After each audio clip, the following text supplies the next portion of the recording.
అందరికీ నమస్కారం. ఈరోజు మనం చెప్పుకోబోయే కథ వారసుడు. కథలోకి వెళ్ళబోయే ముందు మీరు కనుక మన ఛానల్ని ఫస్ట్ టైం చూస్తున్నట్లయితే తప్పకుండా మన ఛానల్ని లైక్ చేయండి, షేర్ చేయండి, సబ్స్క్రైబ్ చేయండి, బెల్ ఐకాన్ క్లిక్ చేసి ఆల్ అనే బటన్ ప్రెస్ చేయడం మర్చిపోకండి. కథని ఎక్కడ స్కిప్ చేయకుండా వినండి. మరి కథలోకి వెళ్ళిపోదామా? కృష్ణమూర్తి అరుంధతి దంపతులకు భానుప్రసాద్ ఒక్కగానొక్క కొడుకు. ఆయన చిన్నప్పటి నుంచే చాలా అభ్యుదయ భావాలు గల మనిషి. భానుప్రసాద్ తండ్రి కృష్ణమూర్తి, తల్లి అరుంధతి ఆదర్శ దంపతులని ఆ చుట్టుపక్కల 100 గ్రామాల్లో వాళ్ళకి మంచి పేరు. స్థిరచరాస్తుల సంగతి తీసి పక్కన పెడితే కలిగినింటి కుటుంబమే అయినా దాన ధర్మాలు, అలాగే చేతికి ఎముకలేనంత దానాలు చేయటం, ఎంతోమందికి ఇళ్ళు కట్టించి, వాటర్ ట్యాంకులు కట్టించి, రోడ్లు వేయించి, ఊళ్ళు బాగు చేయించి, ఎంతోమందికి సామూహిక వివాహాలు చేసి, ఆసుపత్రులు బాగు చేయించి, గుళ్ళు గోపురాలు బాగు చేయించిన మంచి పేరుంది భానుప్రసాద్ తండ్రి కృష్ణమూర్తికి. ఇక భానుప్రసాద్ వయసుకు వచ్చేసరికి ఆయన అప్పటికే మంచి చదువు పీజీ దాకా చదువుకొని పట్నంలో తిరిగొచ్చాడు. కృష్ణమూర్తి ఆ చుట్టుపక్కల 10 గ్రామాలకి ఉన్న ఒకే ఒక్క పంచాయతీకి పంచాయతీ పెద్ద. ఆ ఊళ్ళకి పోలీసులు రారు. ఎందుకంటే ఆయన మాట అంటే శిలాశాసనం ఆ చుట్టుపక్కల గ్రామాల్లో ఉన్న ప్రజలందరికీ కూడా ఆయన ఏ తీర్పిస్తే అదే కరెక్ట్ అనుకుంటారు ఆ ఊరి చుట్టుపక్కల ప్రజలు. ఇక భానుప్రసాద్ తిరిగి వచ్చిన తర్వాత ఏ వ్యాపారమో చేస్తాడు, ఉద్యోగమో చేస్తాడు, లేదా లెక్కలేనంత భూములున్నాయి వ్యవసాయం చేస్తాడేమో కొడుకు అనుకుంటే, నాన్నగారు నేను ఈ ఊళ్ళోనే ఉందామనుకుంటున్నాను అని చెప్పాడు ఆయన.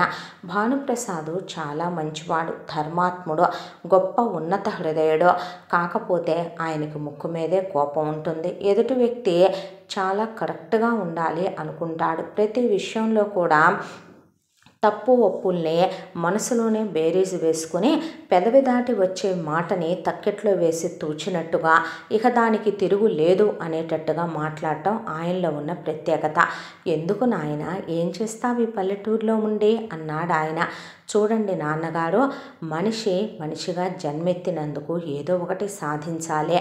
మీకు నేను కొడుగ్గా పుట్టినందుకు మీరు చెప్పిన మాట నేను ఈ రోజు వరకు జవదాటింది లేదు. మీరు పీజీ చదవమన్నారు, చదివాను.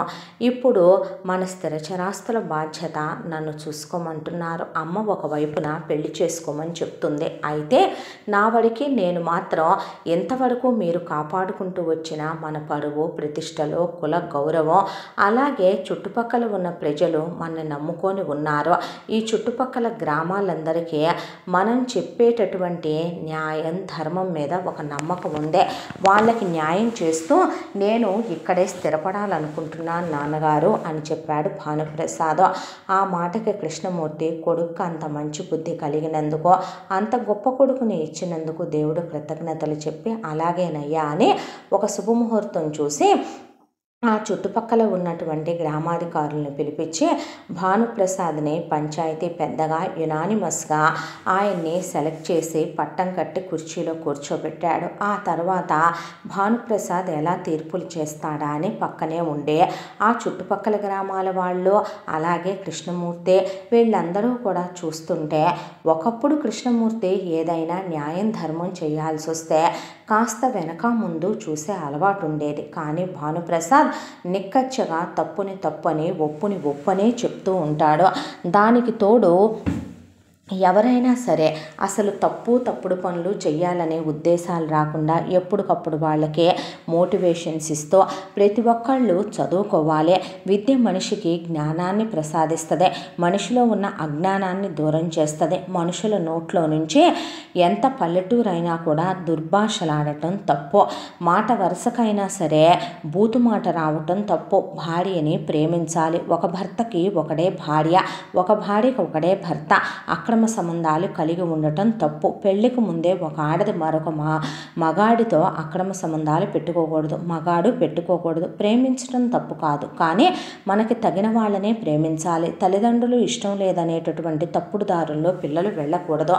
చదువుకొని వ్యవసాయం ఇష్టపడే వాళ్ళు వ్యవసాయం, ఉద్యోగాలు ఇష్టపడే వాళ్ళు ఉద్యోగం చేయాలి. వ్యవసాయం చేయాలనుకునే వాళ్ళు సేంద్రియ పద్ధతుల్ని వాడుతూ ఎరువులు వేయకుండా మనం కొత్త కొత్త పద్ధతుల్లో వ్యవసాయాన్ని చేయాలి, పిల్లలందరూ బాగా చదువుకోవాలి, ముందు ముందు మన ఊళ్ళల్లో దరిద్రాలు ఉండకూడదు అని అప్పటి వరకు ఆ ఊళ్ళో కాస్త నీటికి ఇబ్బంది అనిపించేది ఎండాకాలం. అయితే బావులు తవ్వించాడు, ఇంకుడు గుంతలు తవ్వించాడు. అలాగే ఒక చిన్నపాటి వాళ్ళ కోసమని వాళ్ళని చెరువు తవ్వుకోమని ప్రోత్సహించి చెరువుని తవ్వించాడు. ఇప్పుడు ఆ ఊరు అన్నిట్లో ముందంజలో ఉండేలాగా భానుప్రసాద్ గట్టిగా 2 సంవత్సరాల్లో ఆ ఊరికి కరెంటు, వీధి దీపాలు, తారు రోడ్లు, అలాగే ఆ ఊరిలోకి బస్సులు రావటం, పిల్లలందరూ చక్కగా చదువుకోవటం, యూనిఫాములు వేసుకోవటం, గుళ్ళో టైంకు పూజలు జరగటం, బళ్ళు టైంకి పాఠాలు చెప్పటం అన్నీ ఒక పద్ధతి ప్రకారం జరిగిపోయేలా చేసేపాటికి భానుప్రసాద్ని దేవుడని చుట్టుపక్కల వాళ్ళు కొలవటం మొదలుపెట్టారు. ఇక పిల్లాడికి పెళ్లి సంబంధం చూసి పెళ్లి చేయాలని అరుంధతి కృష్ణమూర్తిని కోరటంతో మొత్తానికి ఆయన సంబంధాలు వెతకటం ప్రారంభించాడు. వాళ్ళ స్థాయికి స్థితిగతులకి సరిపోయిన అమ్మాయి కన్నా కూడా పిల్ల చదువుకుని ఉండాలి, ఉత్తమురాలై ఉండాలి, మంచి పిల్లై ఉండాలి. ముందుగా అన్నిటికన్నా ఎక్కువగా భానుకి కోపం ఎక్కువ కాబట్టి అమ్మాయి మెతక స్వభావురాలై ఉండాలి. అమ్మాయి కూడా నువ్వెంత అంటే నువ్వెంత అని మాటకు మాట ఎదురు చెప్పేదైతే ఇక పెద్ద యుద్ధాలే జరిగిపోతాయి అంది అరుంధతి. ఆ మాటకి కృష్ణమూర్తి వెతికిస్తే ఒక సంబంధం దొరికింది. అమ్మాయి పేరు యశోద. అమ్మాయి చూడటానికి చక్కగా ఉంటుంది. 10th క్లాస్ వరకు చదువుకుంది. లోకజ్ఞానం కాస్త తెలిసిన పిల్ల, గట్టిగా నోరెత్తి మాట్లాడటం తెలియని పిల్ల. వాళ్ళది చాలా మంచి కుటుంబం. దాంతో కృష్ణమూర్తి, అరుంధతి వాళ్ళు కట్న కానుకలు అడక్కపోయినా యశోద అన్నదమ్ముల తరువాత పుట్టిన ఒక్కగానొక్క ఆడపిల్ల వాళ్ళ అమ్మ నాన్నలకి. దాంతో ఒక 25 ఎకరాల పొలం, అలాగే బోలెడంతా చిన్నప్పటి నుంచి నానమ్మలు, తాతమ్మలు, ముత్తమ్మలు, అమ్మ నాన్నలు, గారాబంతో మేనమామలు, మేనత్తలు వాళ్ళందరూ కూడా యశోదకి, వాళ్ళందరికీ మగపిల్లలే అయితే యశోద ఒక్కటే ఆడపిల్ల అనే దాంతో కుప్పలు కుప్పలుగా బంగారం చేయించారు. అదంతా పెట్టి భానుప్రసాద్కి ఇచ్చి ఘనంగా వివాహం జరిపించి యశోదని అత్తారింటికి పంపించారు. భానుప్రసాద్ ప్రేమ కూడా 4 గోడల మధ్య పడగదిలోనే ఉంటుంది. యశోదంటే పంచప్రాణాలు ఆయనకి. 10 మందిలో అందరిలాగా కన్ను గీటటాలు, కొంగు పట్టుకొని లాగటాలు అలాంటివి చేసే మనిషి కాదు ఆయన. ఊళ్ళో 10 గ్రామాలకి పెద్ద అంటే దానికి తగ్గ టీవీ దర్జా ఎప్పుడూ ఉంటాయి ఆయనలో. అయితే యశోద అత్తమామలకి కోడలు కాదు, కూతురైందే. వాళ్ళకి అన్నీ తానై చూసుకునేదే. భానుప్రసాద్ మాటకి ఏ రోజు ఎదురు చెప్పిన పాపాన పోయేది కాదు. అమ్మా నాన్నలు మెచ్చిన కూతురుగా, తోడపుట్టిన వాళ్ళు మెచ్చిన చెల్లెలిగా, అత్తమామల్లే తీర్చిదిద్దేటటువంటి కూతురు లాంటి కోడలుగా, భర్త అడుగుజాడల్లో నడిచే భార్యగా చుట్టుపక్కల వాళ్ళందరితో కూడా మంచి పేరు తెచ్చుకుంది. అయితే యశోదకి చాలా కాలం పాటు పిల్లలు పుట్టలేదు. కృష్ణమూర్తి ఆదర్శ అభిప్రాయాలున్న వ్యక్తి. ఆయన అసలు మనలాంటి పెద్ద పెద్ద కుటుంబాల్లో వాళ్ళు పిల్లలు పుట్టలేదు, ఎందుకు పుట్టలేదు అని ఇలాంటి లేఖీ మాటలు మాట్లాడకూడదని ఆయన అసలు అలాంటి మాటలు మాట్లాడేవాడు కాదు. ఇక భానుప్రసాద్ విషయానికి వస్తే ఆయన ఇంకా అభ్యుదయ భావాలు గల వ్యక్తి. ఆయనే 10 మందికి ఇది తప్పు ఇది ఒప్పు అని చెప్పి తప్పుడు పనులు చేస్తే సహించి భరించే మనస్తత్వం కాని వ్యక్తి. తనే తన భార్య మనసు బాధపడేలా తప్పెలా చేయగలుగుతాడు? అసలు ఆయన ఆ మాటే అనేవాడు కాదు. అరుంధతి మనసులో కోడలు కడుపు పండలేదని ఉన్నా అరుంధతి ఆ మాట అంటే కొడుకు భర్త ఊడుకోరని పెదవుల లోపలే ఆ మాట ఆగిపోయేది. అయితే యశోద తల్లిదండ్రులే కలగ చేసుకొని ఇక యశోద చేత పూజలు పునస్కారాలు చేయించి డాక్టర్ దగ్గరికి తీసుకెళ్ళి చూపించి ఆ మందు ఈ మాకు వాడేసరికి మొత్తానికి ఒకరోజు కళ్ళు తిరిగి పడిపోయి యశోద గర్భవతి అని తెలిసిందే. చాలా సంతోషపడ్డారు. 2 కుటుంబాలు మధ్య సంబరాలు జరిగాయి. ఆ సంబరాలు అంబరాన్నంటాయి. అన్నదానాలు చేయించారు. ఘనంగా సెలబ్రేషన్స్ జరిగిన తర్వాత యశోద పుట్టింటికి వెళ్ళింది. పుట్టింటికి వెళ్ళిన తర్వాత వాళ్ళ పుట్టింటి వాళ్ళకి ఏనాటి నుంచో అనాదిగా వస్తున్న ఆచారం కాన్పులకి ఆడవాళ్ళని ఆసుపత్రులకి తీసుకెళ్ళకూడదు, ఇంట్లోనే అది మంత్రసానితోనే పురుడు పోయించాలి. దాంతో ఇక ఆవిడకి నొప్పులు రావటం ప్రారంభమైతే మంత్రసాన్ని పిలిపించారు. దానివల్ల పురుడు పోయటం అవ్వలేదు. ఇక లాభం లేదని చెప్పి అప్పుడు కూతుర్ని నెమ్మదిగా ఇక హాస్పిటల్కి తీసుకొని వెళ్ళి వీళ్ళు పురుడు పోయించేసరికి డాక్టర్లు అతి కష్టం మీద మొత్తానికి పెద్ద ఆపరేషన్ చేసి బిడ్డని బయటికి తీసి దాంతోపాటు యశోద గర్భసంచికి ఇన్ఫెక్షన్ అయిందని గర్భసంచి కూడా తొలగించేశారు. అయ్యయ్యో, వారసుడు లేకుండా పుట్టిందేమో ఆడపిల్లాయ. ఇప్పుడు అల్లుడు వాళ్ళకి కబురెళ్ళింది, బయలుదేరిపోయే ఉంటారు. లేనిపోయింది వియ్యాల వారు ఇలా పిల్లకి ఆడపిల్ల పుట్టేసింది, వారసుడు లేకుండా పోయాడు, లేనిపోయింది ఇప్పుడు పిల్లని ఏలుకోమంటారో ఏమోనండి, కాపురం చేయమంటారో ఏమోనండి, రేపొద్దున పిల్లను వదిలేస్తే ఏంటి సంగతని గడగడలాడిపోయారు యశోద తల్లిదండ్రులు. అయితే భానుప్రసాద్ రావటంతోనే ఉయ్యాల్లో ఉన్న చంటి పాపని ఎత్తుకుని పాప పేరు జయంతి అని పెట్టి 3 సార్లు చెవిలో చెప్పి నా ఇంట మహాలక్ష్మి పుట్టిందే, బంగారు తల్లని ముద్దాడాడు. వాళ్ళు దడదడలాడిపోతున్న గుండెలు యశోదకి ఇలా జరిగిందనే విషయాన్ని చెప్పుకొచ్చారు కృష్ణమూర్తికి, భానుప్రసాద్కి. భగవంతుడు ఇంతే ప్రాప్తం ఇచ్చాడు, దానికి ఏం చేద్దాం బావగారు అనేసి ఆయన వదిలేసి ఎవరైతే ఏంటండి, ఆడైతే మగైతే మన బిడ్డ కాకుండా పోతుందా అని నవ్వి మనవరాలను ఎత్తుకొని ముద్దాడాడు ఆయన. ఆ తర్వాత అరుంధతి మనసులో వారసుడు లేడనే బాధున్న అరుంధతి పైకంటే బాగోదనే మనసులో దాచుకొని ఒక్క మగపిల్లాడు కూడా ఉంటే బాగుండేదిరా భాను అంటే, ఎవరైతే ఏమైందమ్మా, ఇప్పుడు నా కూతురు జయంతినే నేను పులిలా పెంచుతాను, మగపిల్లాడిలా పెంచుతాను, మగపిల్లాడికి ధీటుగా పెంచుతాను, అన్ని విద్యల్లో ముందుండేలా పెంచుతాను, తప్పొప్పులు చెప్పి పెంచుతాను, పరువు ప్రతిష్టల విలువ తెలిసేలా పెంచుతాను, నా వారసురాలిగా పెంచుతాను. ఏ మగపిల్లాడే వారసుడవుతాడా, ఆడపిల్ల వారసురాలవదా? కంటే కొడుకునే కనాలి, పున్నామ నరకాల నుంచి తప్పిస్తారనే రోజుల నుంచి కంటే కూతురునే కనాలి, కనీసం కడపటి రోజుల్లో అంత ముద్ద పెడుతుంది అని ఆడపిల్లలు ఈ రోజుల్లో రాకెట్లో ప్రయాణం చేసి అమ్మా నాన్నలకి తలకొరివి పెట్టే రోజులు ఇవే. 10 మందికి మంచి చెడు అని చెప్పే నేనే నా భార్య మనసు బాధపడేలా కుంచితమైన స్వభావంతో నువ్వు ఆడపిల్లని కన్నావు, మగపిల్లాన్ని కనలేదు, వారసుని ఇవ్వలేదని నీచంగా మాట్లాడే మనస్తత్వం కాదు నాదే. నా వరకు ఈ జన్మకి ఒకటే భార్య, అది యశోద, ఒకటే బిడ్డ, అది జయంతే. బహుశా భగవంతుడు నాకింతే ఇచ్చాడేమో నా ప్రాప్తంలో, దయచేసి ఈ విషయం గురించి మీరేం మాట్లాడొద్దు అన్నాడు భానుప్రసాద్. దాంతో అత్తమామలు మౌనం వహించేశారు. అన్న మాట ప్రకారం కూతురికి నామకరణాలు, అన్నప్రాసనలో ఎంతో ఘనంగా బిడ్డని పెంచుకురావటం మొదలుపెట్టారు భానుప్రసాద్, యశోద. ఆయనకి భార్య అంటే నిజంగానే పంచప్రాణాలు. భార్యని ఆయన తల్లిలా ప్రేమిస్తాడు, కూతుర్ని ఆయన అసలు తల్లి కన్నా ఎక్కువగా ప్రేమిస్తాడు. అలాంటి భర్త దొరకటం అదృష్టమని ఆవిడ కూడా అనుకునేది. చిన్నప్పటి నుంచి జయంతిని నాన్నగారాబో నువ్వు మీ నాన్న మాటలే వింటావు, నువ్వు మీ నాన్న కూతురువే అంటూ ఉండేది యశోద. జయంతి చిన్నపిల్లప్పటి నుంచి నవ్వుతూ ఉండేది అమ్మ మాటలకే.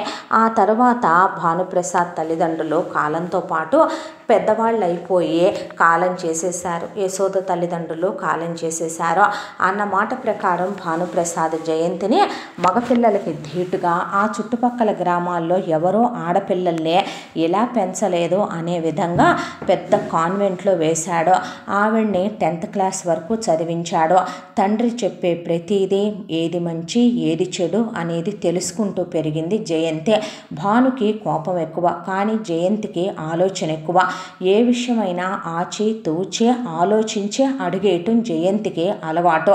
తొందరపడటం, మాట తోలటం, ఒకళ్ళకి క్షమాపణ చెప్పుకునేలా తన క్యారెక్టరు బిహేవియరు ఉండటం ఆవిడికి మొదటి నుంచి నచ్చదు.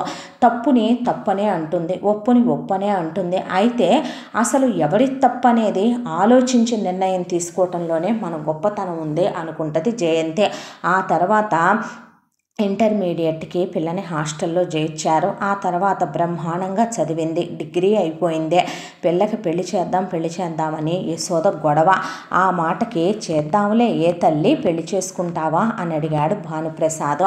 అప్పుడేనా నాన్నగారు నేను పీజీ చేద్దాం అనుకుంటున్నాను అంటే, చదువుకోమ్మా, నీకెంత చదువుకోవాలని ఉంటే అంతా చదువుకో అన్నాడు ఆయన. దాంతోపాటు కారు డ్రైవింగ్ నేర్చుకోవాలి, నేను ఏది మంచి ఏది చెడు అనే నేను అన్నీ తెలుసుకోవాలి, కొన్ని ఊళ్ళు తిరిగొద్దాం అనుకుంటున్నాను, దానికి తోడు ప్రపంచం మనుషులు అసలు ఎలా ఉంటున్నారనేది తెలుసుకోవాలనుకుంటున్నాను నాన్నగారు అంది జయంతి. అలాగేనమ్మా, నీ ఇష్టం అంటే. అవ్వ ఏంటండి అదేమంటే, దానికి కరెక్ట్ అంటే కరెక్ట్ అంటారు మీరు కూడాను, రేపొద్దున పెళ్ళి కావలసిన పిల్ల, అలా పెంచితే ఎలాగా అంది యశోద. నువ్వు ఒకప్పుడు పెళ్లి కావలసిన పిల్లవే, నేను చేసుకోవాలా నిన్ను? ఆడపిల్ల అన్న తర్వాత తప్పుడు పనులు చేయాలనుకునే వాళ్ళని కట్టడి చేస్తే అది పద్ధతేమో, కానీ ప్రపంచాన్ని చూసి మంచేదో చెడేదో నేర్చుకొని జ్ఞానం పెంచుకుంటామని పిల్లల్ని ఖండించడం మూర్ఖుల లక్షణం అంటారన్నాడు ఆయన.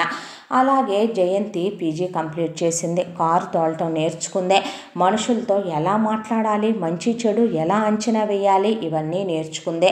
ఇక పీజీ అయిపోయిన తర్వాత ఇంటికి వచ్చిన కూతురికి పెళ్లి చేయమనమని యశోద ఒక పక్క నుంచి పోడు పెడుతూనే ఉంది భానుప్రసాద్ని. ఏమ్మా, ఎవరినైనా ప్రేమించావా?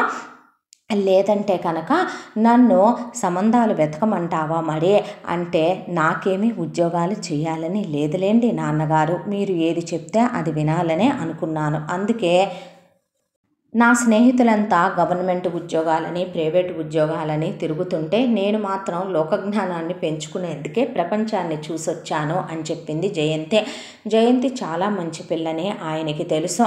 అయితే ఎవరు నచ్చలేదా ఏమే, నిజం చెప్పు, నిజంగానే ఎవరిని ప్రేమించలే అని అడిగింది యశోద. ఆ మాటకే, నాన్నగారితో అబద్ధం చెప్పాల్సిన అవసరం నాకేంటమ్మా, 10 మందికి తప్పొప్పులు చెప్పే వ్యక్తి ఆయన. నా తండ్రికి నేనెవరినైనా ఇష్టపడితే ధైర్యంగా నేను ఇష్టపడ్డాను అని చెప్పేంత ధైర్యాన్ని చెప్పే పెంచారులే నాన్న నన్ను. నేను పులిబిడ్డని, నేనేమి పిల్లని కాదులే. అమ్మకు భయపడో నాన్నకు భయపడో తప్పుడు పనులు చేసి కన్నవాళ్ళకి కళంకం తీసుకురావటానికే నాన్నగారికి ఇష్టం లేకుండా ఎవడో అనామకుణ్ణి నేను ప్రేమించి పెళ్లి చేసుకుంటాననే, లేదంటే మీరు పెళ్లి ఒప్పుకోకపోతే సస్తానని బెదిరించి తల్లిదండ్రుల మనసు బాధ పెట్టి తప్పుడు పనులు చేసి కాళ్ళు జారటాలు లేచిపోటాలు ఇలాంటివి చేసే కూతుర్ని నేను కాదు. ఆయన పేరు చెడగొట్టేటటువంటి పరుగు తీసేటటువంటి పనులు ప్రేమాయణాలు సాగించడం నాకు నచ్చదు. నేను ప్రేమించేంత లెవెల్కి ఎవడూ కరెక్ట్ అని నాకు అనిపించలేదు, ఓపెన్గా చెప్తున్నా, అందుకే ఇష్టపడలేదు అనేసింది జయంతి. తండ్రికి తగ్గ కూతురువే తల్లి, ముక్కు మీదే ఉంటుంది కోపం అనేసింది యశోద. ఆ తర్వాత భానుప్రసాద్ సంబంధాలు వెతుకుతూ అనుకోకుండా ఒకరోజు ఆయన పంచాయతీ పని మీద ఒక ఊరు వస్తూ సరే తెలిసిన వాళ్ళు, ఆయనకు ఒకప్పుడు స్నేహితుడైన ఒక ఆయన ఉన్నాడు, వాళ్ళ ఇంటికి వెళ్ళి పిల్లకి మంచి సంబంధం ఉంటే గనక చూడమనమని చెప్దామని చెప్పి ఆయన వెళ్ళాడు. అయితే అలా వెళ్ళిన భానుప్రసాద్ ఇలా జయంతికి పెళ్లి సంబంధాలు చూడాలనుకుంటున్నామనే, పిల్ల పీజీ వరకు చదువుకుందని, ఎవరిని ప్రేమించలేదని, నా కూతురని చెప్పుకోవటం కాదు కానీ నేను పులిబిడ్డలాగానే పెంచానని, జయంతికి అభ్యుదయ భావాలు ఎక్కువని, తప్పొప్పులకి తేడా తెలిసేలా పెంచుకున్నానని, ఒక మంచి సంబంధం ఉంటే చూడమని, నా యావదాస్తికి నా కూతురే ఏకైక వారసురాలని, ఇక బోలెడంత బంగారం యశోద తెచ్చింది, మా అమ్మ చేయించింది, మూలుగుతోంది జయంతి కోసమని. కాకపోతే ఒక చిన్న ఇబ్బంది ఉంది, ఏంటంటే అబ్బాయి మా ఇంటికి ఇల్లరికంగా రావాలి, నా తరువాత అబ్బాయిని నేను పంచాయతీ పెద్దని చేద్దాం అనుకుంటున్నాను, చుట్టుపక్కల గ్రామాల్లో అందరికీ మంచి చెడు చెప్పేంత గొప్పవాడిగా అబ్బాయిని తీర్చిదిద్దాలనుకుంటున్నాను. గొప్ప భావాలున్నవాడిని, డబ్బు కోసం కాకుండా మానవతా దృక్పథంతో అందరినీ అర్థం చేసుకునే మంచితనంతో ఉండేవాడిని అల్లుడుగా చేసుకోవాలనుకుంటున్నానని భానుప్రసాద్ ఆయన స్నేహితుడికి చెప్తుండగా, ఆయన స్నేహితుడి భార్య ఆయన్ని లోపలికి పిలిచి, అన్నయ్య ఏమిటండి అలా మాట్లాడతారో, ఒకప్పుడు మీకు అన్నయ్య ఎంత సహాయం చేశాడో, అన్నయ్య సహాయం చేయబట్టి కాదా ఆయన చేతికి ఎముక లేకుండా మనం వ్యాపారాలు పెట్టుకుందే, ఈ రోజున మనకి ఈ స్థాయిలో మనం ఉన్నామంటే మనకి నలుగురు ఆడపిల్లలకి ఒక్కొక్కళ్ళకి 25 ఎకరాల పొలం, 100 కాసుల బంగారం, 10 లక్షలు క్యాష్ ఇచ్చి పెళ్లి చేసి అత్తారిళ్ళకి పంపించామంటే ఆ తరువాత ఇక మనకున్నదేదో మన కొడుక్కే అనుకొని మనము ఉన్నాం కదండి. మన రాఘవకి అన్నయ్య అడగొచ్చు కదండి వాళ్ళ కూతుర్ని అంటూ ఉండగానే భానుప్రసాద్ చెవిన ఆ మాటలు పడ్డాయి. చూడమ్మా చెల్లెమ్మ, నేను ఎలా అడగగలను? నీకు ఉన్న ఒక్క కొడుకుని మా ఇంటికి ఇల్లరికం పంపమనే. అది కాదన్నయ్య, ఎవరైనా సరే మీ ఇంట్లో పిల్లాడుంటే మా ఇంట్లో పిల్లుంది అని అడుగుతారు, కానీ మా ఇంట్లో పిల్లాడున్నాడని మీరు గుర్తించనే లేదే. మా రాఘవ్ కూడా పీజీ వరకు చదువుకున్నాడు. మా అబ్బాయి మీకు తెలుసు, రాఘవ ఇట్రా అని రాఘవరావుని చూపించింది ఆయన తల్లి. చూపిస్తే ఆయన చూడటానికి ఒడ్డు పొడుగు చక్కగా ఉన్నాడు రాఘవ. దానికి తోడు రాఘవకి ఏవి చెడు అలవాట్లు లేవని భానుప్రసాద్కి తెలుసు. ఇక రాఘవ తల్లిదండ్రులు జానకి, మాధవరావు, మా అబ్బాయిని మీ ఇంటి అల్లుడుగా ఎందుకు చేసుకోకూడదు? వాడికేం తక్కువ? మీ అంత కోటీశ్వర్లం కాకపోవచ్చు, కానీ మీ అండతోటే కదా మేము ఇంతవరకు ఎదిగాము. నలుగురు ఆడపిల్లల పెళ్లిళ్ళ బాధ్యతలు పూర్తయిపోయినాయి. ఇక మాకుంది వీడి పెళ్లి బాధ్యత ఒక్కటే. అబ్బాయి చాలా మంచివాడు అన్నయ్య అని చెప్పింది జానకి. చచ్చా, అబ్బాయి మంచివాడు కాదని కాదమ్మా, నువ్వే అన్నావుగా నలుగురు ఆడపిల్లల తర్వాత మీకు ఒకే ఒక్క వారసుడని. మీ ఒక్క వారసుడిని నా వారసుడుగా ఇచ్చేయమంటే ఏమైనా పద్ధత చెప్పండి అన్నాడు భానుప్రసాద్. నీ ఇంటికి అల్లుడుగా రావటం అంటే అది వాడు ఏ జన్మలోనూ చేసుకున్న పుణ్యం అనుకోవాలి భాను. ఏం మాటలవే అన్నాడు మాధవరావు. సరే, ఇలా ఇద్దరు మాట్లాడుకున్నాక పిల్లలిద్దరినీ మాట్లాడుకోనివ్వండి, వాళ్ళ అభిప్రాయాలు కలిసి సరే అంటే నాకేమీ ఇబ్బంది లేదన్నాడు భానుప్రసాద్. పెళ్లి చూపులు ఏర్పాటు చేశారు. జయంతి, రాఘవరావు ఒకళ్ళతో ఒకళ్ళు మాట్లాడుకున్నారు. ఆవిడ తను చెప్పాల్సిందే భర్త గురించి ఆయనకి వివరంగా చెప్పింది.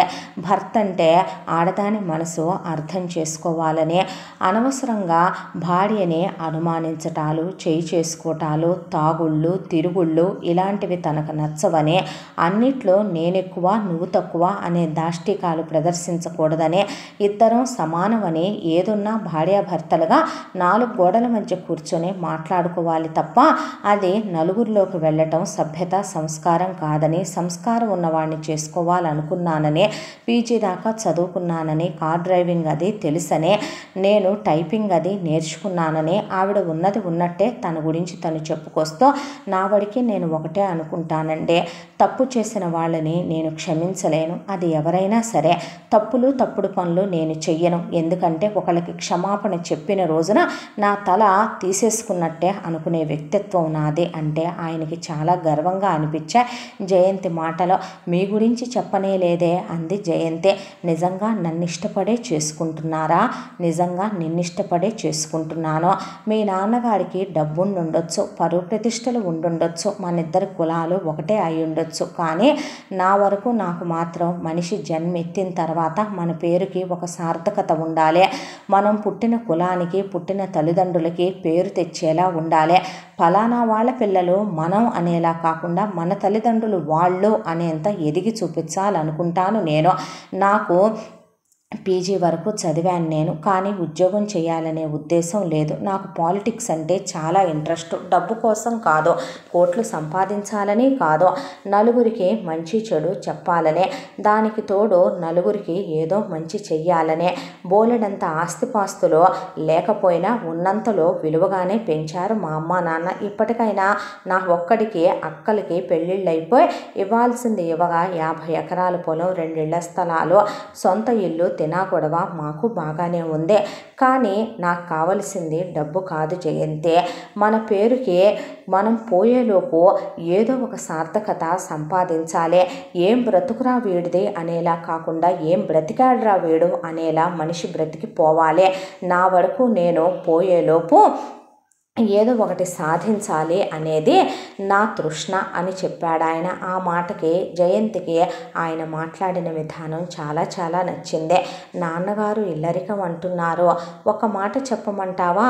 ఆయన ఇల్లరికం అన్నారు అనేది తీసి పక్కన పెడితే వాడికి ఉన్నది ఒక్కగానొక్క ఆడపిల్లవి నువ్వు. రేపొద్దున నిన్నిచ్చి ఒక అతనికి పెళ్లి చేస్తే అతనే కదా న్యాయ ప్రకారం ఈ ఇంటికి ఆ ఇంటికి కూడా వారసుడవుతాడు. మా అమ్మ నాన్న నలుగురు ఆడపిల్లల తర్వాత నేను కాబట్టి ఆయన వెనక ముందు ఆడారు అనుకోవచ్చు. కానీ నువ్వు కూడా ఇలా ఆలోచించటం ఏంటి? నీ తల్లిదండ్రులు నా తల్లిదండ్రులు కాదంటావా అనేసరికి జయంతి మాట్లాడలేదు. ఘనంగా జయంతికి రాఘవరావుకి పెళ్లి జరిగిపోయింది.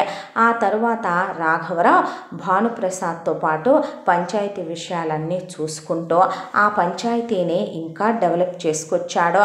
రాజకీయాల్లోకి మెల్లగా అడుగుపెట్టాడు. ఇక జయంతి విషయానికి వస్తే ఒక మంచి ఇల్లాలుగా భర్తకి ప్రతి విషయంలో ఒక మంత్రిలా సలహాలు ఇస్తూ ఇలా ఉంటే ఇంకా డెవలప్ అవ్వచ్చు, ఇది మంచి ఇది చెడు అని చదువుకొని జ్ఞానం తెలిసింది కాబట్టి అన్నిట్లో ఆయనకి చేదోడు వాదోడుగా ఉండేదే.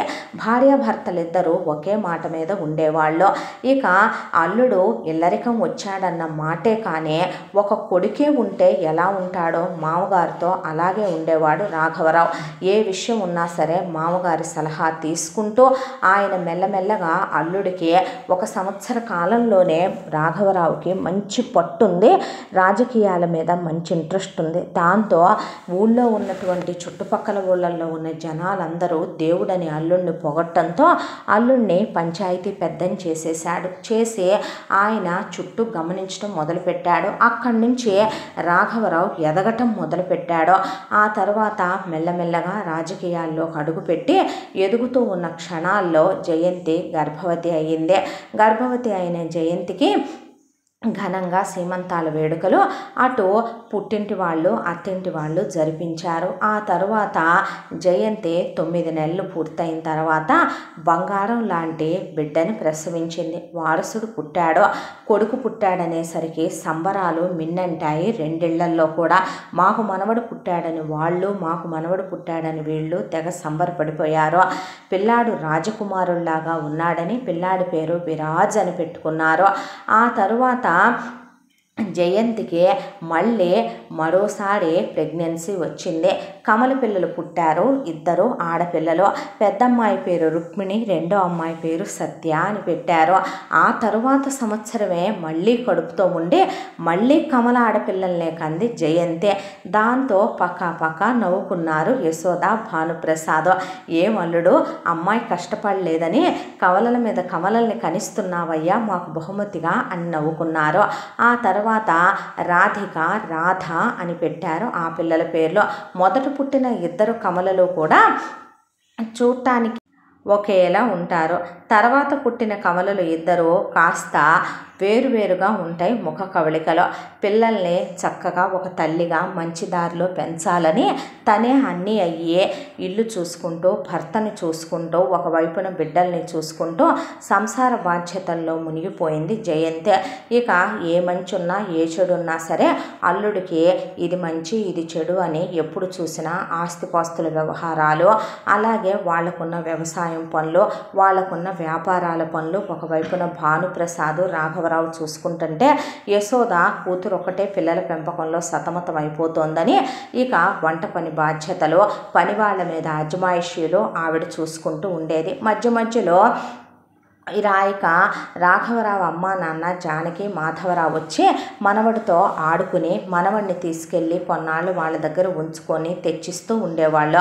మనవరాళ్ళు ఆడపిల్లలే కాబట్టి వాళ్ళకి ముందు 4 కూతుళ్ళే కాబట్టి పెద్ద ఇంట్రెస్ట్ ఉండేది కాదు ఆడపిల్లల మీద. మనవడంటే పంచ ప్రాణాలు జానకికి మాధవరావుకి. ఈలోపు రాజశేఖర అక్కల్లో ఒక అక్క చనిపోయింది. ఆ అక్క చనిపోయింది కదా అని ఆ అక్క భర్త ఇక పోతూ ఆ అక్క ఒక కూతుర్ని కందే. ఆ కూతురు రాధిక రాధల వయసుతోటిది. పాప పేరు జ్వాల. అయితే పిల్లతో నాకు ఎలాంటి సంబంధము లేదని పిల్లని జానకి మాధవరావు యదాన పడేసి మరొక పెళ్లి చేసుకున్నాడు. నువ్వు పెళ్ళే చేసుకుంటావో, నీ ఇష్టం వచ్చినట్టే కులుకుతావో, నీ కర్మ.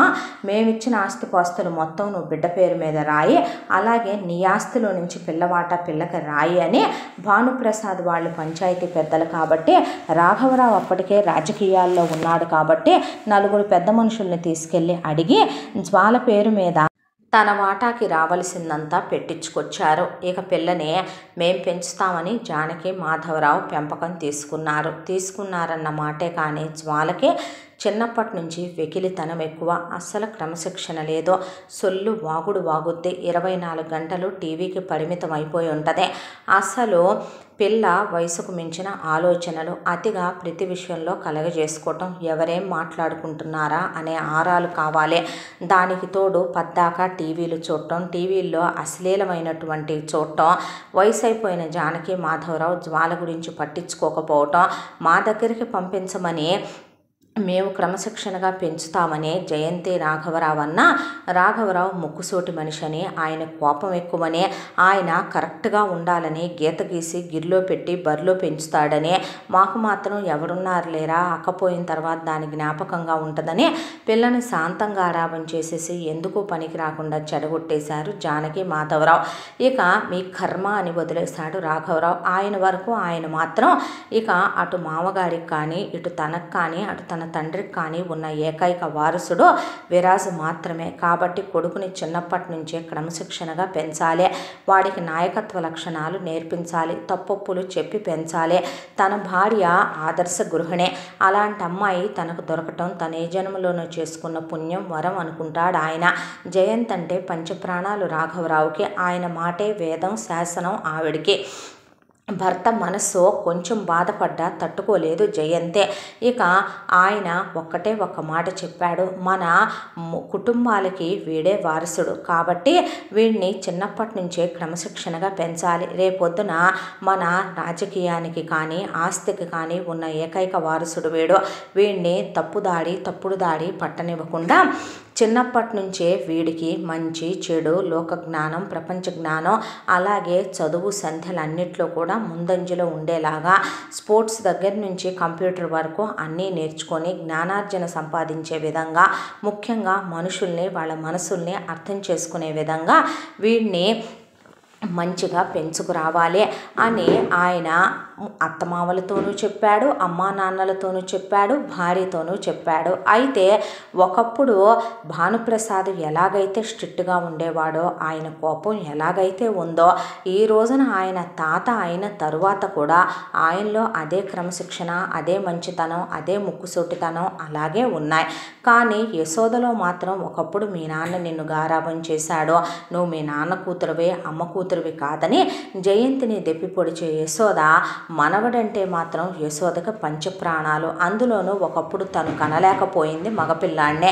ఇక వారసుడనే పాటికే పిల్లాన్నే 24 గంటలు అతి గారాబం చేసి చిన్నప్పటి నుంచి ఒక మాట అనివ్వకుండా, ఒక దెబ్బ కొట్టనివ్వకుండా, రెక్కల చాటున పక్షి తన పిల్లల్ని పొదివినట్టు పొదివి పెంచుకొచ్చేస్తూ ఉండేది యశోద.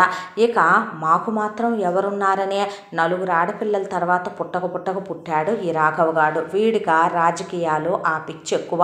కానీ మా మనవడు పుట్టడంతోనే రాజా లాంటి వాడు పుట్టాడు. ఇహే 4 కమలలు అంటారా, మేం కనని ఆడపిల్లల, చూడని ఆడపిల్లల అని ఒకవైపున నానమ్మ తాతయ్యలైన జానకి మాధవరావు విరాజుని విపరీతమైన గారాబం చేసేవాళ్ళు. అసలు పట్టపగ్గాలు లేనటువంటి అతి గారాబం. ఏది అడిగితే అది 5 నిమిషాల ప్రకారం కళ్ళ ముందు తీసుకొచ్చి పెట్టడమే. అడక్కపోయినా మనవడికి అసలు లెక్కలేనన్ని బొమ్మలు, గిఫ్ట్లు కొనటం, పిల్లాడికి ముక్కు మీద కోపం, దానికి తోడు దూకుడు ఎక్కువ. వెనక ముందు ఆలోచించుకోకుండా తాత తండ్రి రాజకీయాల్లో ఉన్నారు కాబట్టి, బోలెడంత డబ్బులు ఉన్నాయి కాబట్టి పిల్లాడు స్కూల్కి వెళ్ళే టయానికే అందరి మీద దాష్టీకం చేయటం, పని వాళ్ళ ముందు కాలు మీద కాలేసుకొని మీరు తక్కువ మేము ఎక్కువ అన్నట్టు ప్రవర్తించడం, ఎంత మాట పడితే అంత మాట మాట్లాడటం.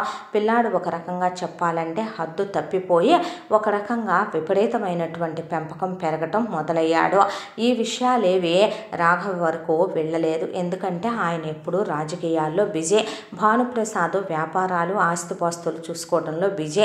జయంతి ఒక విరాజకు మాత్రమే తల్లి కాదు కదా, ఒకవైపున అమ్మ నాన్నను చూసుకోవాలి, భర్తను చూసుకోవాలి, నలుగురు ఆడపిల్లల బాధ్యత ఉంది. ఆవిడ సరైన సక్రమమైన మార్గంలో పెంచకపోతే రేపొద్దున ఆడపిల్లలు ఏ కాల్జారో, ఏ తప్పు చేసో, ఏ తప్పుడు పని చేసో, ఏ కులంగాని వాడిని ప్రేమించో, ఏ అనవసరమైన తలనొప్పులు తీసుకొచ్చారంటే భర్త తండ్రి కలిసి వాళ్ళని ముక్కలు ముక్కలుగా నరికేయటానికి కూడా వెనకాడరు. ఆవిడ ఒకవైపున వాళ్ళ నలుగురు చదువు సంధ్యలు, వాళ్ళ నలుగురు బాధ్యతలు కూడా చూసుకుంటూ విరాజ్ని ఎప్పటికప్పుడు క్రమశిక్షణగానే చూస్తూ ఉండేది. తప్పు చేస్తే చెంప చెళ్ళుమనిపిస్తూనే ఉండేది. బొమ్మలు విసిరి కొట్టడం, పని వాళ్ళ మీద షూస్ విసిరి కొట్టడం, చిన్నప్పటి నుంచి హోంవర్క్ చేయకుండా బుక్స్ చింపటం, ఆవిడ ప్రతిరోజు ఏదో ఒక కారణంతో తంతూనే ఉండేదే. ఇక సెలవులు వచ్చాయనో లేదంటే కొన్నాళ్ళు మా మనవడి మీద మాకు మనసవుతుందనో జానకి మాధవరావు తీసుకెళ్ళి చిన్నప్పటి నుంచే అలా వాళ్ళ దగ్గర ఉంచుకొని కొన్నాళ్ళు జ్వాలతో పాటు ఆడుకుంటాళ్లే, జ్వాల ఉంది కదా అని చెప్పి తీసుకెళ్ళి ఇక్కడుంటే జయంతి కొడుతోందని రాఘవరావు గడగళ్ళాడిపోయేలా కళ్ళ భయం పెడుతున్నాడని, ఇక ఏదైనా తప్పు చేస్తే రాఘవరావు 4 అంటించి పీకేవాడు విరాజ్ని. దానికి తోడు భానుప్రసాద్ గడగళ్ళాడిపోయేలా తాతగారంటే భయం ఉంచి పెంచుతాడు. ఇటు యశోద అటు జానకి మాధవరావు అతి గారాబం చేసి జ్వాలను ఎలాగైతే వాళ్ళు చెడగొట్టారో విరాజ్ను కూడా అతి గారాబంతో చెడగొట్టుకొచ్చారు వీళ్ళు. ఒకవైపున అంచెలంచెలుగా రాజకీయాల్లో రాఘవ బాగా ఎదుగుతున్నాడు. జయంతి పిల్లల పెంపకంలో తల మునకలైపోతోంది. ఇక మనవణ్ణి గారాబం చేయటంలో యశోద జానకి మాధవరావు మునిగిపోయి ఒకవైపున జ్వాలని, మరొక వైపున టైం దొరికినప్పుడల్లా విరాజ్ని గారాబం చేయటం సరిపోతోంది. ఆడపిల్లలు మాత్రం గడగడలాడిపోతూ జయంతి మనకి ఎంత ఆస్తిపాస్తులున్నా సంస్కారం ఉండాలని ఆడపిల్లలకి మంచి చదువులతో పాటు డాన్సు, సంగీతం, దానితో పాటు ఆడపిల్లలకి మ్యూజిక్ ఇన్స్ట్రుమెంట్ నేర్పించడం, ఒకవైపున విరాజ్కి స్పోర్ట్స్, వాటితో పాటు గిటారు, ఆడపిల్లలనే మగపిల్లాడు అనేది తేడా లేకుండా సమానంగా పెంచుకొచ్చేది ఆవిడ. ఆరోగ్యకరమైన తిండి పెట్టడం, వ్యాయామాలు చేయించటం, పిల్లల్ని క్రమశిక్షణగా పెంచటం, పిల్లలకి అడ్డమైన బట్టలు వేయకుండా చక్కగా జడలు వేసి నూనె రాసి చక్కగా అందంగా పిల్లలకి ఒళ్ళు కనపడకుండా బట్టలేసి ఎంతో క్రమశిక్షణగా పెంచుకొచ్చేది ఆవిడ. వీటన్నిటికీ విరుద్ధంగా పెరిగేది జ్వాల. ఎంత ఆడపడుచు కూతురైనా మంచి చెడు చెప్పడానికి తనకంటూ కొన్ని హద్దులున్నాయనే ఆవిడ కలగజేసుకునేది కాదు. రాఘవరావుకి అస్సలు నచ్చదు మేనకోడల ప్రవర్తన. పెద్ద చిన్న మర్యాద లేకుండా మాట్లాడటం, ఎదురు సమాధానాలు చెప్పటం, అడ్డమైనటువంటి చూపులు చూడటం, పద్దాక టీవీలు, ఫోన్లు, వీడియో గేములు, ఎలా పడితే అలా మాట్లాడటం, ఏది పడితే అది తినటం, అశ్లీలమైన బట్టలు వేసుకోవటం. ఎందుకో ఆయన మనసుకి మేనకోడలు చిన్నప్పటి నుంచి ఎక్కదు. ఇక ఆ తరువాత పిల్లాడికి 15 సంవత్సరాల వయసు వచ్చింది విరాజ్కి. 10th class. ఎన్నాళ్లలో కూడా పిల్లాడు విపరీతంగా స్కూల్లో విపరీతమైన అల్లరి, విపరీతమైన గొడవ, తగాదాలు, ఒకటే కంప్లైంట్లు. ఎన్నోసార్లు స్కూల్ వాళ్ళు ఫోన్ల మీద ఫోన్లు చేస్తుంటే జయంతి దాకా ఆ ఫోన్లు వెళ్తే ఖచ్చితంగా జయంతి అటు భానుప్రసాద్కి రాఘవరావుకి చెప్పుద్ది. అంతేకాకుండా పిల్లాడిని తాట ఒలిచేస్తుందని ఇంట్లో ఉన్న ల్యాండ్లైన్ ఫోన్ యశోద తప్ప ఎవరు ఎత్తరు. కర్మగాలి స్కూల్ వాళ్ళు రాఘవరావు రాజకీయాల్లో బిజీ, భానుప్రసాద్ ఒకవైపున ఎప్పుడు చూసినా వ్యాపారాలని మంచి చెడులు చెప్తూ పంచాయతీ వ్యవహారాల్లో బిజీ అని. జయంతి ఎప్పుడు చూసినా ఆవిడ ప్రత్యేకంగా సెల్ ఫోన్లు లాంటివి ఏమీ వాడదు. కాబట్టి కొంపలో ఫోన్కే చేస్తే యశోద ఆ ఫోన్ ఎత్తి వామ్మో ఇంకే ఉంది, ఈ విషయం మా అల్లుడికి తెలిసిందంటే చంపేస్తాడని వెంటనే వియ్యంకుడికి వేపురాలకి ఫోన్ చేసి వీళ్ళ ముగ్గురు కలిసి స్కూల్ ప్రిన్సిపల్ గారి దగ్గరికి వెళ్ళి ఈ స్కూల్కి మేము ఫండ్స్ ఇస్తున్నాం, అలాగే మా అల్లుడు ఎంత పేరు ప్రఖ్యాతలు సంపాదించాడో రాజకీయాల్లో మీకు తెలియంది కాదు, ఈ విషయాలన్నీ మా అల్లుడికి తెలిస్తే పిల్లాన్ని చంపేస్తాడు, మా కూతురు బతకనివ్వదు, ఇక మా ఆయన సంగతే మీకు తెలుసు, చుట్టుపక్కల 100 గ్రామాల్లో ఎవరు తప్పు చేసినా భరించని ముక్కుసూటి మనిషి, ముక్కోపి ఆయన, అలాంటిది మనవడే తప్పుదారిలో వెళ్తున్నాడంటే ఊరుకుంటాడా? ప్రాణం తీయటానికి కూడా పసివాడిదే వెనకాడరు, మీకు దండం పెడతామండి అని ఒకవైపు నుంచే యశోద ఇటువైపు నుంచి జానకి మాధవరావు పుట్టక మా కొడుకు పుట్టిన ఒక్కగానొక్క వారసుడు, మా 3 కుటుంబాలకి ఉన్నదే వాడు ఒక్కడే.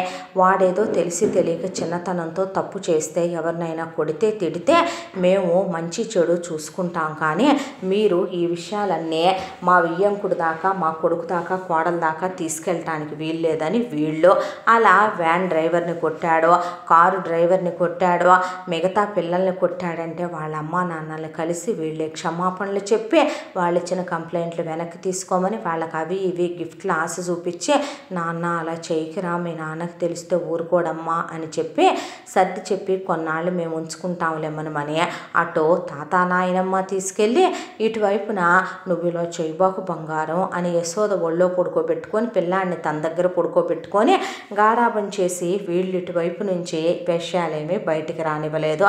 అయితే ఒకరోజు ఇక స్కూల్ వాళ్ళు విరాజు అంతకంతకే హద్దు మీరిపోతున్నాడని కంప్లైంట్ల మీద కంప్లైంట్లు ఎక్కువైపోయి దానికి తోడు అతని ప్రవర్తన డైరెక్ట్గా ప్రిన్సిపల్కి ఎదురు చెప్పి చెయ్యెత్తి టీచర్లను కాలర్లు పట్టుకొని పీటీలతో గొడవలయ్యే పెద్ద పెద్ద ఇష్యూలు అయిపోయేపాటికి భరించలేమనుకున్న వాళ్ళు ఇలా ఇంటికి ఫోన్ చేస్తే యశోద ఈ విషయాన్ని వాళ్ళ అమ్మా నాన్నల దాకా వెళ్ళనివ్వట్లేదని వాళ్ళకి అర్థమైపోయి డైరెక్ట్గా ప్రిన్సిపల్ గారు రాఘవరావు ఫోన్కి ఆపకుండా ఫోన్ కొట్టాడు.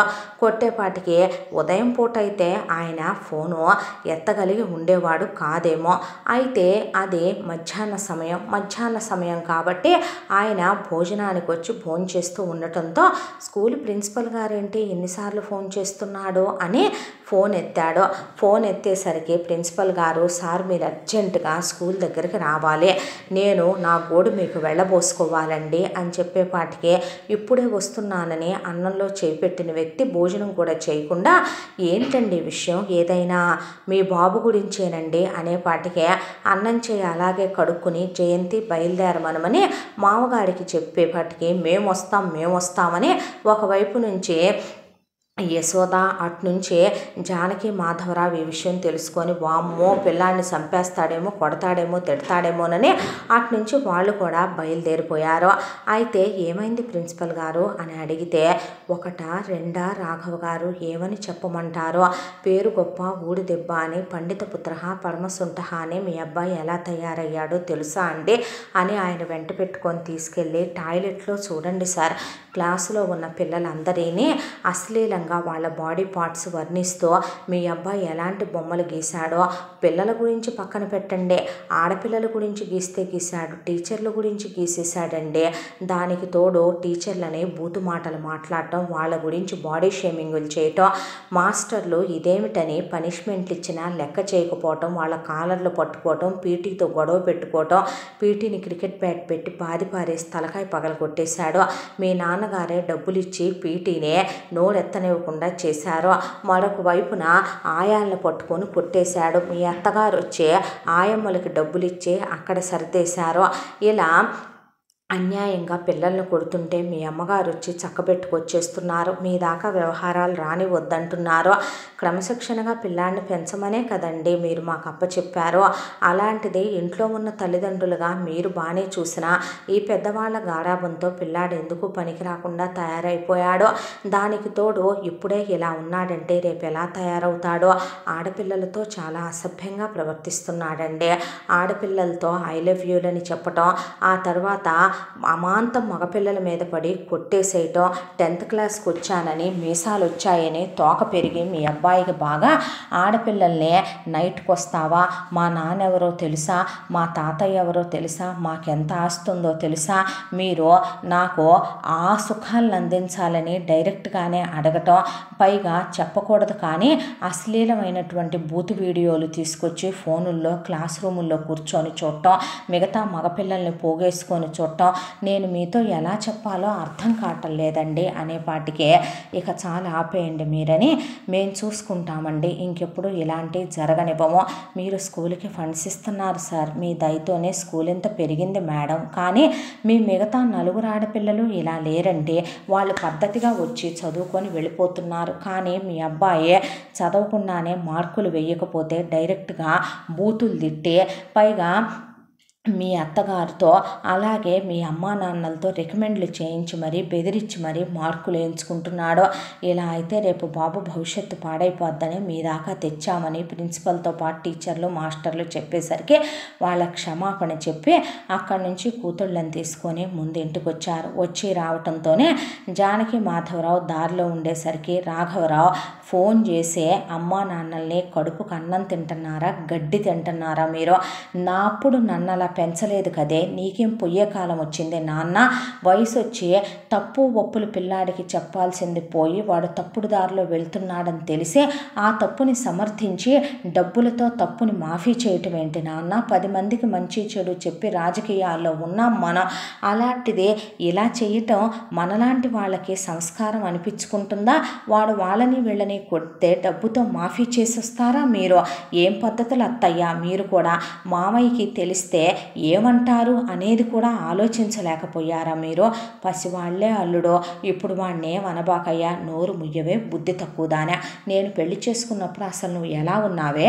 చిన్నప్పుడు మరి జయంతిని ఏ చిన్న విషయంలో నేను గారాబం చెయ్యకపోయినా కూడా మీ నాన్న కూతురివే, మీ నాన్న గారాబం చేశాడని రోజుకు 100 సార్లు దాన్ని ముళ్ళు పెట్టి పొడిచినట్టు పొడుస్తూనే ఉండేదానివే. అలాంటిది వాడింత హద్దు విడిచిపోతుంటే నువ్వు ప్రిన్సిపల్ గారు పిలిపిస్తే ఫోన్లు ఎత్తి వియ్యంకుడు వియ్యపురాల కబురు చేసి కట్టుకున్న మొగుడిని నాకు, వాడిని కన్న తల్లిదండ్రుల అమ్మాయికి అల్లుడికి చెప్పకుండా నువ్వు వెళ్ళి వాటన్నిటినీ కూడా డబ్బులతో మాఫీ చేసుకొని వస్తావా? కొడితే పళ్ళు రాలిపోతాయి. ఆడవాళ్ళని కొట్టే సాంప్రదాయం ఇంట్లో లేదు కాబట్టి ఊరుకుంటున్నాను. పిల్లలు మొక్కై వంగకపోతే మానే వంగుతారనుకుంటున్నావా? రేపొద్దున వాడు ఎలా తయారవుతాడో తెలుసా? ఆ ప్రిన్సిపల్ గారు కాండ్రిచ్చి ఉమ్మేవాడేమో, ఇంకొకళ్ళైతే మొహం మీద టీసీలు పడేసేవాడేమో. ఎందుకు పడేస్తాడో? ఆ స్కూల్ నడుస్తుంది మన దయతో కాదా? బుద్ధి తక్కువదానా, నోరు ముయ్. ఇంతవరకు ఒకళ్ళతో వేలెత్తి చూపించుకుంది లేదు, ఒక మచ్చ లేదో. నా అల్లుడికి ఇంతవరకు కూడా ఒక్కచోట తలవంపులు లేవో. ఆడపిల్లలందరూ పద్ధతిగానే పెరుగుతున్నారు కదే, నువ్వెందుకే? వాటిదేముందే, ఏ మూలైనా బతికేసి పెరిగేస్తాయి. వాడు ఒక్కగానొక్క వారసుడు, మనకి ఎటూ మగపిల్లాడు లేడు, పుట్టక పుట్టినోడు. ఏదో కాస్త అల్లరనేది ఈ వయసులో ఉండదా ఏంటి? ఆ ప్రిన్సిపల్ ఇంత చేసి చిలవలు పలవలు చాటంత చేసి చెప్పటం, మీరు వాటికి వచ్చి తెగింట్లో చించేసుకోవటం. అల్లుడు పిల్లాడిని ఏం అనబాకయ్యా, ఏమన్నా అన్నావంటే నేను ఉరిపోసుకొని చస్తానంది యశోద. పీడపోద్ది చావ్వే అని భానుప్రసాద్ ఆయన అలా కూర్చుండిపోయాడు. ఈలోపు 4 ఆడపిల్లల్ని ఆయన ఒక్క గదిమే పాటికి 4 ఆడపిల్లలు దడుచుకొని వాళ్ళ నాన్న ఎప్పుడూ అంత గట్టిగా మాట్లాడటం చూసి ఎరగరు. దాంతో గదిలోకి వెళ్ళిపోయారు. జయంతిని, పిల్లల బాధ్యత నీకు అప్పచెప్పాను, నువ్వు చదువుకున్నావు, నీకు సంస్కారం ఉంది, మంచి చెడు విఘ్నత జ్ఞానం తెలిసిన దానివే, తల్లివి నువ్వు. అలాంటిది వీళ్ళెలా వాడిని అడ్డగోలుగా తయారు చేస్తుంటే నువ్వేం చేస్తున్నావు చెప్పు? నీకు లేదా తల్లిగా చూసుకోవలసిన బాధ్యత వాడిని? ఈ రోజున వాడు ఇలా తయారవటానికి నువ్వు కూడా ఒక కారణం కాదంటావా జయంతి అని అడిగాడు రాఘవ. ఆ మాటకి క్షమించండి, నేను ఏ రోజు వాడిని గారాబం చేసింది లేదో. వాడు చిన్ననాట తప్పు చేసిన రోజునే వాడిని బెల్ట్ పీస్ అయిందాకా కొట్టే 4 ఆడపిల్లలతో సమానంగా వాడిని చదువులో ముందంజలో ఉంటున్నాడా లేదా అని పేరెంట్ మీటింగుల దగ్గర నుంచి అన్నిటికీ వెళ్ళే ప్రతిదీ నేను ఒకవైపు నుంచి చూసుకుంటుంటే వీళ్ళు ఎలా చేస్తున్నారని నాకు తెలియదు. మీరు నన్ను అని తప్పు చేశారని నేను అంటలేదు. వాడి ఒక్కడికి మాత్రమే నేను తల్లిని కాదు కదండి. ఆడపిల్లల బాధ్యత కూడా నేను చూసుకోవద్దా? భర్తగా మిమ్మల్ని చూసుకోవద్దా? ఇంటి బాధ్యతలు లేవా నా మీద? ఈ 4 ఎలా తయారైపోయినా పర్వాలేదని వాడిని చూసుకోనా? వాడికి ఏం తక్కువ చేస్తున్నానండి? పొద్దున లేచిన దగ్గర నుంచి వ్యాయామాలే చూసుకుంటున్నానా? ఉదయం ట్యూషన్లే చూసుకుంటున్నానా? స్కూల్కే ఆరోగ్యమైన తిండి పెట్టి పంపిస్తున్నానా? టైంకి వేడిగా క్యారియర్లే పంపుతున్నానా? ఇక స్పోర్ట్స్ అని, మ్యూజిక్ అని, డ్యాన్స్ అని ఎంకరేజ్ చేస్తున్నానా? ఆ తర్వాత ట్యూషన్లు పెట్టించి దగ్గరుండి ప్రోగ్రెస్లు చూసుకుంటున్నానా? స్కూల్లో టీచర్లు ప్రిన్సిపాళ్లతో వీళ్ళెళ్ళి మాట్లాడి ఇంత కథ నడిపించారని ప్రమాణ పూర్తిగా నాకు తెలియదండి అని జయంతి కన్నీరు పెట్టుకునేసరికి రాఘవకే జాలేసిందే. ఎందుకంటే ఆవిడ కరెక్ట్ మనిషినే, ఆయన దగ్గర ఏది దాచదని ఆయనకు కూడా తెలుసు. ఊరుకొమ్మ, అల్లుడు అన్నదే నువ్వు బాధపడతావనే కదా వాడు తప్పుడు దారిలో వెళితే. ఆయన అన్నారని నేను బాధపడట్లేదు నాన్న, కానీ వాడలా తయారవటానికి నేనే కారణం అన్నట్టుగా మాట్లాడితే తీసుకోలేకపోతున్నాను అంది జయంతి. ఆ తర్వాత వామ్మో పిల్లాడిని చంపేస్తాడేమోనని పరుగు పరుగున బయలుదేరి వచ్చారు జానకి, మాధవరావు. మనవడు ఏడు వదిన అంది యశోద. అనేపాటికి ఫ్రెండ్స్తో కలిసి స్పోర్ట్స్ ఆడటానికని వెళ్ళాడు, ఇంకా రాలేదు. వీళ్ళందరూ కలిసి వాడిని ఏదో చేద్దామని కంకణం కట్టుకొని ఈరోజు మామ అల్లుళ్ళు ఎక్కడికి వెళ్లకుండా ఇక్కడే తిష్టేసి కూర్చున్నారమ్మా. పెద్ద పెద్ద యుద్ధాలు చేసుకుంటున్నారు. ఇప్పుడు దాకా ఇది రాగాలు తీయటం అయిపోయింది. అటొచ్చి ఇటొచ్చి అల్లుడికి పెళ్ళాం మంచిదే, కొడుకు మంచోడు కాదంట, చూశావా అంది యశోద. ఏమే, అది నీ కూతురు అనే విషయం, అతన్ని అల్లుడు అనే విషయం మర్చిపోయి వాడికి అమ్మా నాన్నలు అనే విషయం నువ్వు కొంచెం గుర్తు చేసుకొని పిల్లల్ని ఎలా పెంచాలో ముందు తెలుసుకో అనేపాటికే చిన్నపిల్లలకి ఇవన్నీ సహజమేలే అన్నయ్య అని జానకి. ఇలాంటివన్నీ పట్టించుకోకూడదులే బావా అని మాధవరావు అనేపాటికే రాఘవరావు కోపం ఆకాశాన్నంటే, అవునులే కూతురు సచ్చింది, అల్లుడు ఇంకో పెళ్లి చేసుకున్నాడు, మనవరాలకు ఆస్తి పెట్టించుకొచ్చి పెట్టిన నగలు వెనక్కి లాక్కొచ్చి దీన్ని ఎందుకు పనికి రాకుండా భర్తకిచ్చిపోయి ఈ వయసుకే అది ఆ బట్టలు వేసుకోవటం, ఆ ఫోన్లు వాడటం, అది దాని అవతారం, దాని ఆహార్యం, దాని మేకప్లు, అది ఆ జుట్లు కత్తిరించుకోవటాలు, అది 24 గంటలు ఇన్స్టాగ్రాముల్లో, ఫేస్బుక్కుల్లో, స్నాప్చాట్లో ఉండటాలు, ఎందుకు పనికి రాకుండా తయారవటాలు. అసలు మీరేంటో మీ పెంపకాలేంటో దీన్ని గాలికి తయారు చేశారు, బజారు పెంపకం పెంచుతున్నారు. నెక్స్ట్ ఇక వాడిని కూడా తయారు చేసి ఏం చేద్దాం అనుకుంటున్నారు నాన్న? వాడిని క్రమశిక్షణగా పెంచాలనుకోవటం తండ్రిగా నా తప్ప?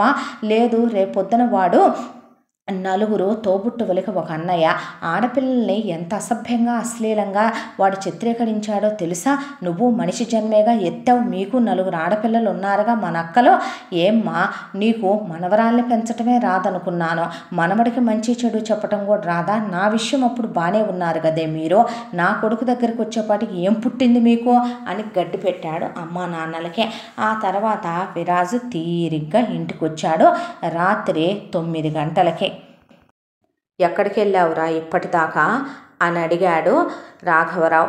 విరాజ్ దగ్గర నుంచే మందు వాసన, నోట్లోంచి సిగరెట్ల వాసన, పాన్ పరాకులు నవ్వులుతున్న కంపు అయి రావటంతో అల్లుడు అని యశోద అనేలోపు, ఒరేయ్ ఆగరా అని జానకి మాధవరావు వచ్చేలోపు, అమ్మో మాయ బావను కొట్టబోతున్నాడని జ్వాల అనేలోపే జయంతి ఏం మాట్లాడకుండా కూర్చుంది. విరాజ్ జుట్టు పట్టుకొని ముందు గదిలోకి ఈడ్చుకెళ్ళాడు రాఘవరావు.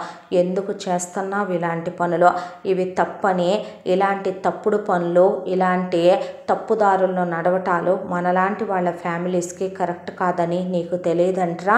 ఆయమ్మల్ని కొట్టడం ఏంటి, క్యారియర్లు పెట్టి మొహాల మీద విసిరి కొట్టడం ఏంటి, టీచర్లకు ఎదురు చెప్పటం ఏంటి, టీచర్ల గురించి బాడీ షేమింగ్ చేయటం ఏంటి, మాస్టర్లకు ఎదురు చెప్పటం ఏంటి, వాళ్ళ కాలర్లు పట్టుకోవటం ఏంటి, మార్కులు వేయకపోతే మేమే ఫండ్స్ ఇస్తున్నాము, మేమేసే ముష్టితో బ్రతుకుతున్నారని ప్రిన్సిపల్కి ఎదురు సమాధానాలు చెప్పటం, తోటి పిల్లల్ని కొట్టడం, ఆడపిల్లల్ని ఐ లవ్ యూలు అని చెప్పటం, పడక సుఖాలు అందించమంటాం, నువ్వెంత, నీ వయసు ఎంత, ఆ సిగరెట్లు తాగటం ఏంటి, మందు తాగటం ఏంటి, ఆ గుట్కాలు పాన్ పరాకులు నవలటం ఏంటి, ఇలాంటి ఇంకోసారి చేస్తావా నువ్వు? మర్యాదగా మానేస్తావా మానేవా అని ఒకవైపు నుంచే ఆయన మాటలే మాట్లాడటం మొదలుపెట్టాడు. కానీ మాటకి మాట మాటకి మాట మాటకి మాట విరాజు ఎదురు చెప్పి బూతులు అశ్లీల పదాలు మాట్లాడటంతో ఆయనలో ఉన్నటువంటి మంచితనం చచ్చిపోయింది.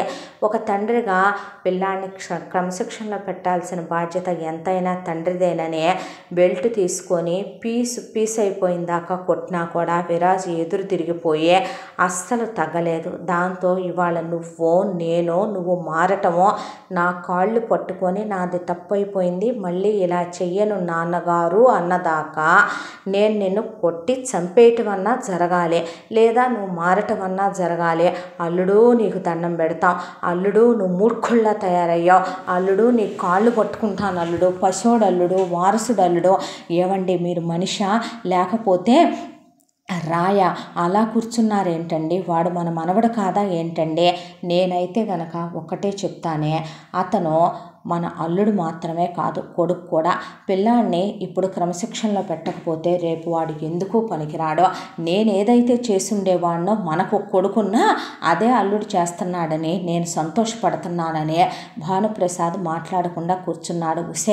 ఉసే నీది కన్న కడుపే, నువ్వు కన్న తల్లివే, ఒకవైపు నీ మొగుడు చంపేస్తున్నాడే పిల్లాడిని లోపల. ఏం చేయమంటావు? రేపొద్దున వాడు గాలికి పోతాడు, బజారు వెధవలా ఇప్పటికే తయారైపోయాడు మీ గారాబంతో. కోపంతో. రేపెందుకు పనికిరాడో, వాడు ఏ అవమాన భారాలో తీసుకొచ్చి చెయ్యకూడని పనులు చేసి ఏ ఆడపిల్లల జీవితాల్లో నాశనం చేసి బుగ్గిపాలు చేసి వంశం పరువు ప్రతిష్టలో ఇంటి పేరు చెడగొడితే వాళ్ళ నాన్నని మా నాన్నని నన్ను కలిసి ఉరిపోసుకొని సావమంటావా? నోరు మూసుకొని వెళ్ళమ్మా అంది జయంతి. అనేలోపు జానకైతే కొడుకుని శాపనార్థాలు పెడుతూ, ఒరే రాఘవ, నీ చేతులు విరిగిపోను, నీకేం పోయే కాలం వచ్చిందిరా, పిల్లాడిని అలా కొడుతున్నావు, పాపిష్టివాడా, ముందు తలుపులు తీరా, చచ్చిపోతాడురా మాధవరావు, నీకు దండం పెడతానయ్యా, కొట్టబాకరా, ఒక్కగానొక్క వారసుడ్రా, మేము చెప్తాంరా, మేము మారుస్తాంరా అన్న రాఘవరావు వెళ్ళ కొట్టి కొట్టి కొట్టి కొట్టి కొట్టి 7 గంటల సేపు ఆపకుండా బాది పారేస్తూనే ఉన్నాడు. ఆ దెబ్బలు తట్టుకోలేని విరాజు ఫైనల్గా ఆయన కాళ్ళ మీద పడి, నాన్నగారు క్షమించండి, ఇంకెప్పుడు ఇలాంటి తప్పు చెయ్యను అన్నాక తలుపులు తీసుకొని బయటకు వచ్చాడు. ఈలోపు అసలు ఏం జరుగుతుందో చూద్దామని గోడెక్కి చెట్టెక్కింది జ్వాల. ఎక్కేపాటికి ఆ పక్కనే పెద్ద ములుగర్రుంటే, ఏం పనులే నువ్వవి, అసలు నీకెందుకే, ఎవరెవరి గదుల్లో ఏమేం చేసుకుంటున్నారో నువ్వు ఆ కిటికీల్లో నుంచి చూడటం ఏంటి, నిన్ను మీ నా అమ్మమ్మ తాతయ్య ఆ పెంపకం పెంచటం ఏంటి, ముందు దిగవే కిందకే. దిగుతాను మరి, బావను కొట్టినట్టు కొడుతూ గాని మావయ్య నన్ను కూడా అనేపాటికి కర్ర తీసుకొని కాళ్ళ మీద అరువుగా పీకు వదిలిపెట్టాడు. అక్కడే నుంచున్న కూతుళ్ళని, మీరేంటి ఇక్కడ అనేపాటికి గడగళ్ళాడిపోతా నలుగురు కమలలు లోపలికి వెళ్ళిపోయారు. వెళ్ళిపోయిన తర్వాత అక్కడి నుంచి ఆయన బయటికి వెళ్ళిపోతే రక్తాలు వచ్చేటట్టు కొట్టేసేపాటికి విరాజ్ని అది చూసి జయంతి ఏమీ చెలించలేదు. లోపలికి వెళ్ళి, చూడరా, నువ్వు మనిషివైతే మీ నాన్నగారు కొట్టిన ఈ దెబ్బలకి నువ్వు మారతావు, లేదు నువ్వు పశువు అయితే గనక నువ్వు పొయ్యావనుకొని నిన్ను చంపటానికే, నువ్వు చచ్చాక నీకు దినదివస కార్యక్రమాలు పెట్టడానికి కూడా ఆయన వెనుకాడరు. మాకు ఈ ఇంటి పేరు నిలబెట్టే కొడుకు కావాలి, మేము పోయాక పున్నామ నరకాలను తప్పించకపోయినా పర్వాలేదు, సంస్కారం నేర్చుకోరా, నీకు 4 తోబుట్టువులున్నారు, లేదంటే ఈ జన్మకి నీ ముఖం కూడా నాకు చూపించకని వెళ్ళిపోయింది జయంతి. భానుప్రసాద్, తాతగా నిన్ను దగ్గరికి తీయట్లేదు అనుకుంటున్నావేమోరా, నాకు అసలు తప్పుని సహించే అలవాటే లేదు, మీ నాన్న స్థానంలో నేనున్నా కూడా నిన్ను చావు బాధేవాడినే, ఇక ఏది మంచి ఏది చెడు అనేది నీకు తెలియకుండా చెప్పకుండా మీ అమ్మ పెంచలేదు, మీ నాన్న పెంచలేదు, నువ్వు చేసింది తప్పని నీకు తెలుసు విరాజ్, ఎందుకంటే నువ్వేమి ఎల్కేజీ పిల్లాడివి కాదు, 10th అయిపోయి ఇంటర్కి వెళ్ళబోతున్నావు, నువ్వు ఉపాధ్యాయులతో, తోటి విద్యార్థులతో, అలాగే మిగతా వాళ్ళందరితో, స్నేహితులతో ఎలా ఉండాలో తెలియక కాదు, మీ అమ్మమ్మ, మీ నానమ్మ, మీ తాతయ్య చెప్పారనేది ఒక వంక మాత్రమే, కానీ నువ్వు పెడద్రవ పట్టిపోవటం, అశ్లీల వీడియోలు చూడటం, హద్దు మీరిపోవటం, నిన్ను ఫోన్ వాడొద్దని మీ అమ్మ నాన్న 100 సార్లు చెప్పినా దొంగచాటుగా వీళ్ళ చేత ఫోన్లు కొనిచ్చుకొని నువ్వు ఆ ఫోన్లు స్విచ్ ఆఫ్లో పెట్టుకొని బుక్కుల మధ్యలో పెట్టుకొని ఎత్తుకెళ్ళటం నాకు అన్నీ తెలిసాయి. స్కూల్కి వెళ్ళిన తర్వాత ఇంకొకసారి ఇది రిపీట్ అయిందంటే మీ తాతలో ఉన్న అసలు రూపాన్ని చూస్తావని ఆయన వెళ్ళిపోయాడు. ఆ తర్వాత పిల్లాడిని కౌగిలించుకొని డాక్టర్ దగ్గరికి తీసుకెళ్ళి ట్రీట్మెంట్లు చేయించి, ఇంజక్షన్లు చేయించి, ఇంటికి తీసుకొచ్చి యశోద అల్లుడిని దుమ్మెత్తిపోసి, మూర్ఖుళ్ళ తయారయ్యావు, సైకోల తయారయ్యావు, శాడిస్ట్లా తయారయ్యావు, హుస్సేను కన్న తల్లివేనా, నీది గర్భసంచేనా, లేదంటే కనుక అదేమన్నా గడ్డగట్టుకుపోయిందా, పిల్లాన్ని మొగుడు అలా కొడితే నువ్వు చెలించిన ఆడదానివి, ఏం ఆడదానివే అని జయంతి నానా తిట్లు యశోద అందుకుంటే డైరెక్ట్గానే జానకి కోడల్ని తిట్టిపోసి, కొడుకుని నానా తిట్లు తిట్టినా నోరు ముయ్యకపోతే నా సంగతి మీకు బాగా తెలుసు అని రాఘవరావు అమ్మా నాన్నల నోరు మూయించి జ్వాలని 4 పీకులు మళ్ళీ పీకాడు ఆయన. దాంతో దాన్ని కొడతావేంట్రా, మనవరాల్ని పెంచడం ఎటు చేతకాల, దాన్ని బలహదూరు వదిలేశారు, ఇప్పుడు వాడిని ఏం చేద్దామనుకుంటున్నారో, రేపొద్దున వాడు బాగుపడటం కావాలి నాకు, ఇవాళ 4 దెబ్బలు పడితే వచ్చిన నష్టమేమి లేదులే అని వెళ్ళిపోయారు. ఆ తర్వాత ఇక మాధవరావు వెళ్ళి భానుప్రసాద్తో, నువ్వు కూడా ఏంటి బావా అనేసరికి, పిల్లల్ని గారాబం చేసి చెడగొడదామంటావా అనేసరికి ఆయన గదిలోకి ఆయన వెళ్ళి పడుకున్నాడు. ఇక జయంతి రాఘవరావు దగ్గరికి వెళ్ళి వాళ్ళ గదిలో వాళ్ళు పడుకున్నారు. కమలలతో పాటు జ్వాల పడుకుంది. అయితే యశోద, జానకి మాత్రం మాధవరావుని వెళ్ళి భానుప్రసాద్తో పడుకోమని చెప్పి పిల్లాడిని మధ్యలో పడుకోబెట్టుకొని చెరో పక్కన పడుకొని, బాధపడకు నాన్న, ఏడవకమ్మా, నాన్నే కదా, కానీ నువ్వు అలా చెయ్యకు నాన్న, ఇంకెప్పుడు చేసినా తెలియకుండా చెయ్యాలిరా, మీ అమ్మ నాన్నకి తెలిసిపోయింది, ఆ ముదృష్ట ప్రిన్సిపల్ సచ్చినోడు చెప్పాడయ్యా నీ మీద అని వాళ్ళు ఇంకెప్పుడు ఇట్లా చేయబోకమ్మా అని ఆయింట్మెంట్లు రాసి దున్నపోతుని మేపినట్టు మేపి పడుకోబెట్టారు విరాజని ఏసీలో. చెరో పక్క పడుకున్న ముసలమ్మలు నిద్రపోతున్నారా లేదా అని 1కి 4 సార్లు చెక్ చేసుకున్నాడు విరాజు. ఆ తర్వాత తండ్రి కాళ్ళు పట్టుకోమంటాం, కాళ్ళు పట్టుకొని క్షమాపణలు అడిగేంత వరకు ఎంత కన్న తండ్రి అయినా సరే ఆపకుండా తన్ని కొట్టడం, తనేదో తప్పు చేసినట్టు అమ్మ తాతయ్య కూడా తనని బెదిరించటం, భయపెట్టడం విరాజ్కి నచ్చలేదు. తండ్రి కాళ్ళు పట్టుకోమంటాం పెద్ద పరాభవంగా, అవమానంగా అనిపించింది. చెల్లెళ్ళ ముందు, మరదల ముందు, పనివాళ్ల ముందు తన తండ్రి అలా తీసుకెళ్ళి కొట్టడం చాలా బాధ అనిపించింది మనసుకి. దాంతో నిద్ర లేచాడు. లేచి ముందు యశోద వార్డ్రోబ్ ఓపెన్ చేశాడు. యశోదవి తరతరాల నుంచి వస్తున్న నగలు, 2 వడ్డాణాల దగ్గర నుంచి బోలెడన్ని నగలున్నాయి. అలాగే యశోద ఇంట్లో వాడుకోవటానికి వాటికి వీటికి అని చెప్పి తెచ్చుకున్న డబ్బులు దాదాపు ఒక 5 లక్షల రూపాయల దాకా ఉన్నాయి. ఇక అవన్నీ కలిపి ఒక బ్యాగ్లో సర్దుకున్నాడు. ఒక లెటర్ రాశాడు, అక్కడ పడేశాడు. ఇంట్లో నుంచి ఎవరికంటా పడకుండా గోడ దూకి ఇంట్లో నుంచి వెళ్ళిపోయాడు. తెల్లారు లేచి పిల్లోడేడి అనుకుంటున్న వేళకే ఆ లెటర్ వెక్కిరిస్తూ కనిపించింది. లెటర్ తీసి చదివితే, నిన్ను నాన్న అని పిలవాలంటేనే నాకు అసహ్యం వేస్తోంది. అమ్మగా నువ్వు నాన్న చేసిన తప్పునే సమర్థించావు. కొడుగ్గా నన్ను నువ్వు వెనకేసుకు రాలేకపోయావు. అలాంటి మీరు నాకు అమ్మ నాన్నలుగా వద్దు. తాతయ్య, నువ్వు ఊరందరికీ పెద్దవి కావచ్చు, కానీ నా విషయంలో నువ్వు నాదే తప్పన్నావు కాబట్టే నువ్వు నాకు నచ్చిన తాతవి కాదు. అమ్మమ్మ, తాతయ్య, నానమ్మ, నేను మీ అబ్బాయి కాళ్ళు పట్టుకోమంటే నాన్న కాళ్ళు పట్టుకుంటూ కొడితే పడుతూ తిడితే వింటూ పడుండే కొడుకుని కాదు. నా బ్రతుకు నేను బ్రతకటానికి వెళ్ళిపోతున్నాను. నేనే నగలు తీసుకెళ్తున్నాను. అనవసరంగా నా కోసం వెతికి మీ టైం వేస్ట్ చేసుకోవద్దు. మీరు పెంచే పెంపకం కన్నా నేను మంచిగానే పెరుగుతాను. రేపొద్దున మీరు వేలెత్తి చూపించేలాగా మాత్రం నేనేమి ఉండబోవట్లేదు. నా కోసం మీరు వెతికినా నేను దొరకను. మీ అందరంటే నాకు అసహ్యం వేసిపోయింది. నేను తిరిగి ఇంటికి రావాలనుకోవటం లేదు. నా బ్రతుకు నేను బ్రతకగలను. నా కాళ్ళ మీద నేను ఆధారపడగలను. గుడ్ బాయ్ అని ఉత్తరం రాసి ఉండేపాటికే ఒక్కసారిగా వామ్మో మనవడో అని జయంతి, జానకి, మాధవరావు గోల గోల పెట్టడం మొదలుపెట్టారు. అప్పటికే భానుప్రసాద్కి, రాఘవరావుకి రాజకీయాల్లో పలుకుబడి ఉంది కాబట్టి పోలీసుల్ని పిలిపించి అన్ని పోలీస్ స్టేషన్లకి, అన్ని టోల్గేట్ల దగ్గర, రైల్వే స్టేషన్లకి, బస్ స్టాండ్లకి, ఎయిర్పోర్ట్లకి మనుషులు వెళ్ళి, ఒకవైపున పోలీసులు వెళ్ళి వెతకటం మొదలుపెట్టారు. పేపర్లో యాడ్ ఇచ్చారు, టీవీల్లో ప్రకటనలు ఇచ్చారు. పిల్లాడి గురించి మనుషుల్ని పెట్టి వెతికించటం మొదలుపెట్టారు. అలా వెతికి వెతికి వెతికి వెతికి వెతికి 6 నెలలైనా కూడా పిల్లాడి జాడలేదు. భానుప్రసాద్ వాడికి మంచేదో చెడేదో చెప్తే వాడు ఇలాంటి నిర్ణయం తీసుకుంటాడని అనుకోలేదు అల్లుడు. అంటే ఒకవైపున పిల్లాడి పేరు మీద యశోద, జానకి, మాధవరావు కలిసి తిరిగి రావాలని గుళ్ళు, గోపురాలు, తీర్థయాత్రలు చేస్తూ యజ్ఞ యాగాదులు, అన్నదానాలు, దాన ధర్మాలు చేయటం మొదలుపెట్టి తప్పంతా కోడలదేనని, కొడుకుదేనని మాటలతో తూట్లు పొడుస్తూనే ఉన్నారు జానకి, మాధవరావు. యశోద ప్రతిరోజు పిల్లోడి టయానికి తినేవాడు, తాగేవాడు, ఇలా చదివేవాడు, ఆ స్కూలోళ్ళు నాశనం అయిపోను, వాళ్ళ కాళ్ళు చేతులు పడిపోను, వాళ్ళు పురుగులు పడి సావా అని రోజు యశోద తిడుతూనే ఉందే. ఆడపిల్లలు ఎక్కడికి వెళ్ళాడో అన్నయ్య తిరిగి రావాలనుకుంటే జ్వాల మాత్రం బావ తిరిగి రావాలని వెక్కి వెక్కి ఆడవటం మొదలుపెట్టిందే. ఇలా రోజులు గడిచిపోతున్నాయి. పిల్లాడు ఇదిగో వస్తాడు, అదిగో వస్తాడు, అదిగో వస్తాడు అని ఎదురు చూస్తూనే 2 సంవత్సరాల కాలం గడిచిపోయి విషయం పాతబడిపోవటం మొదలైంది. అప్పటిదాకా రోజు పేపర్లో యాడ్ వెళ్ళేది. ఆ తర్వాత 3 రోజులకి, వారానికి, 15 రోజులకి, నెల రోజులకి వెళ్ళటం మొదలైంది. ఏ క్షణమైతే పిల్లాడి ఇంట్లో నుంచి వెళ్ళిపోయాడో ఆ రోజు నుంచి జయంతి మనుషులతో మాట్లాడటం మానేసిందే. మౌనమునిలా మౌనముద్రలోకి వెళ్ళిపోయింది. 100 మాటలకి ఒక సమాధానం చెప్తోంది. మనిషిలో ఉండట్లేదు. కన్న బిడ్డ ఎన్నో ఆశలతో కలలతో కన్న తొలిచూలి పంటవాడు. అలాంటి వాడు అమ్మా నాన్నలు కాదనుకొని వెళ్ళిపోయాడనే దిగులు ఆవిడది. ఒకవైపున ఉన్న ఒక్కగానొక్క వారసుని సరిగ్గా పెంచలేకపోయాననే బాధ రాఘవరావుది ఒక పక్క.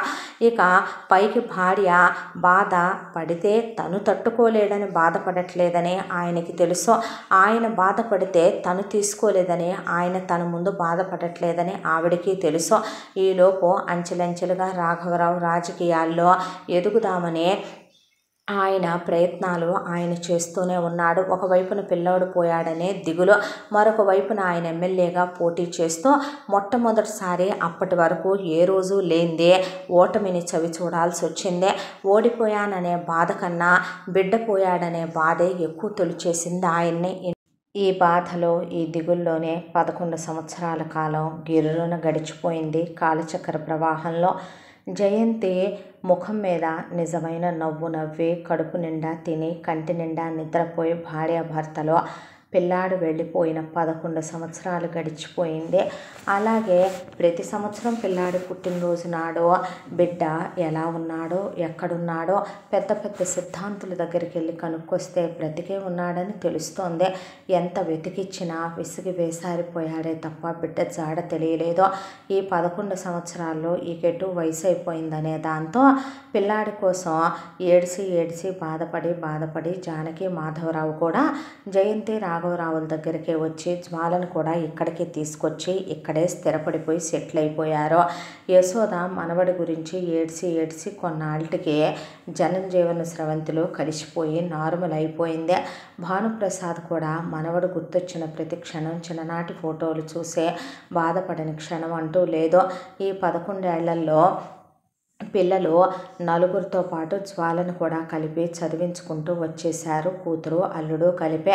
ఇప్పుడు నలుగురు మనవరాళ్ళవి ఇంజనీరింగ్లు కంప్లీట్ అయినాయి. జ్వాలది కూడా ఇంజనీరింగ్ అయిపోయింది. ఇక సంబంధాలు చూసి పెళ్ళిళ్ళు చేద్దాం, అప్పటి వరకు ఇంటి పట్టునే ఉండండి, ఏదో ఒక రోజుకి వాడు వస్తాడనే ఆశ. వాడు చూడకుండా తోబుట్టువులు పెళ్ళిళ్ళు చేయాలని మేము అనుకోవటం లేదు. వాడున్నప్పుడే మీ ఫంక్షన్లు అయిపోయినాయి. వాడు వచ్చిన తర్వాత వాడి చేతుల మీదుగానే తోబుట్టువుగా మీ పెళ్ళిళ్ళు జరగాలి అని చెప్పేసి వదిలేశాడు రాఘవరావు. ఆ తరువాత ఆయన రాజకీయంలో ఎంతో ఎదిగాడు. ఎదిగిన తర్వాత పిల్లోడి పేరు మీద ఆయన ఒక పెద్ద ఫౌండేషన్ ఓపెన్ చేశాడు రాఘవరావు. ఆ ఫౌండేషన్ ద్వారా ఎంతోమందికి సహాయక కార్యక్రమాలు అందిస్తున్నారు, ఆశ్రయాలు ఇస్తున్నారు, ఆదర్శంగా నిలుస్తున్నారు. అయితే దీనన్నిటి గురించి ఒకరోజు ప్రెస్ రాఘవరావుని మాట్లాడమని వస్తే రాఘవరావుతో పాటు కుటుంబ సభ్యులందరూ ఆ ఇంటర్వ్యూలో కూర్చున్నారు. కూర్చొని పిల్లాడు ఇలా వెళ్ళిపోయాడని, వెళ్ళిపోయిన రోజు నుంచి నా మనసులో లేదని, నాన్న నువ్వు ఎక్కడున్నా సరే మేము నిన్ను మర్చిపోలేదురా, మా ప్రతి జ్ఞాపకంలో నువ్వు బ్రతికే ఉన్నావయ్యా, నీ కోసం వెతకని చోటు లేదు, నీ కోసం తిరగని చోటు లేదు, మొక్కని దేవుడు లేడు.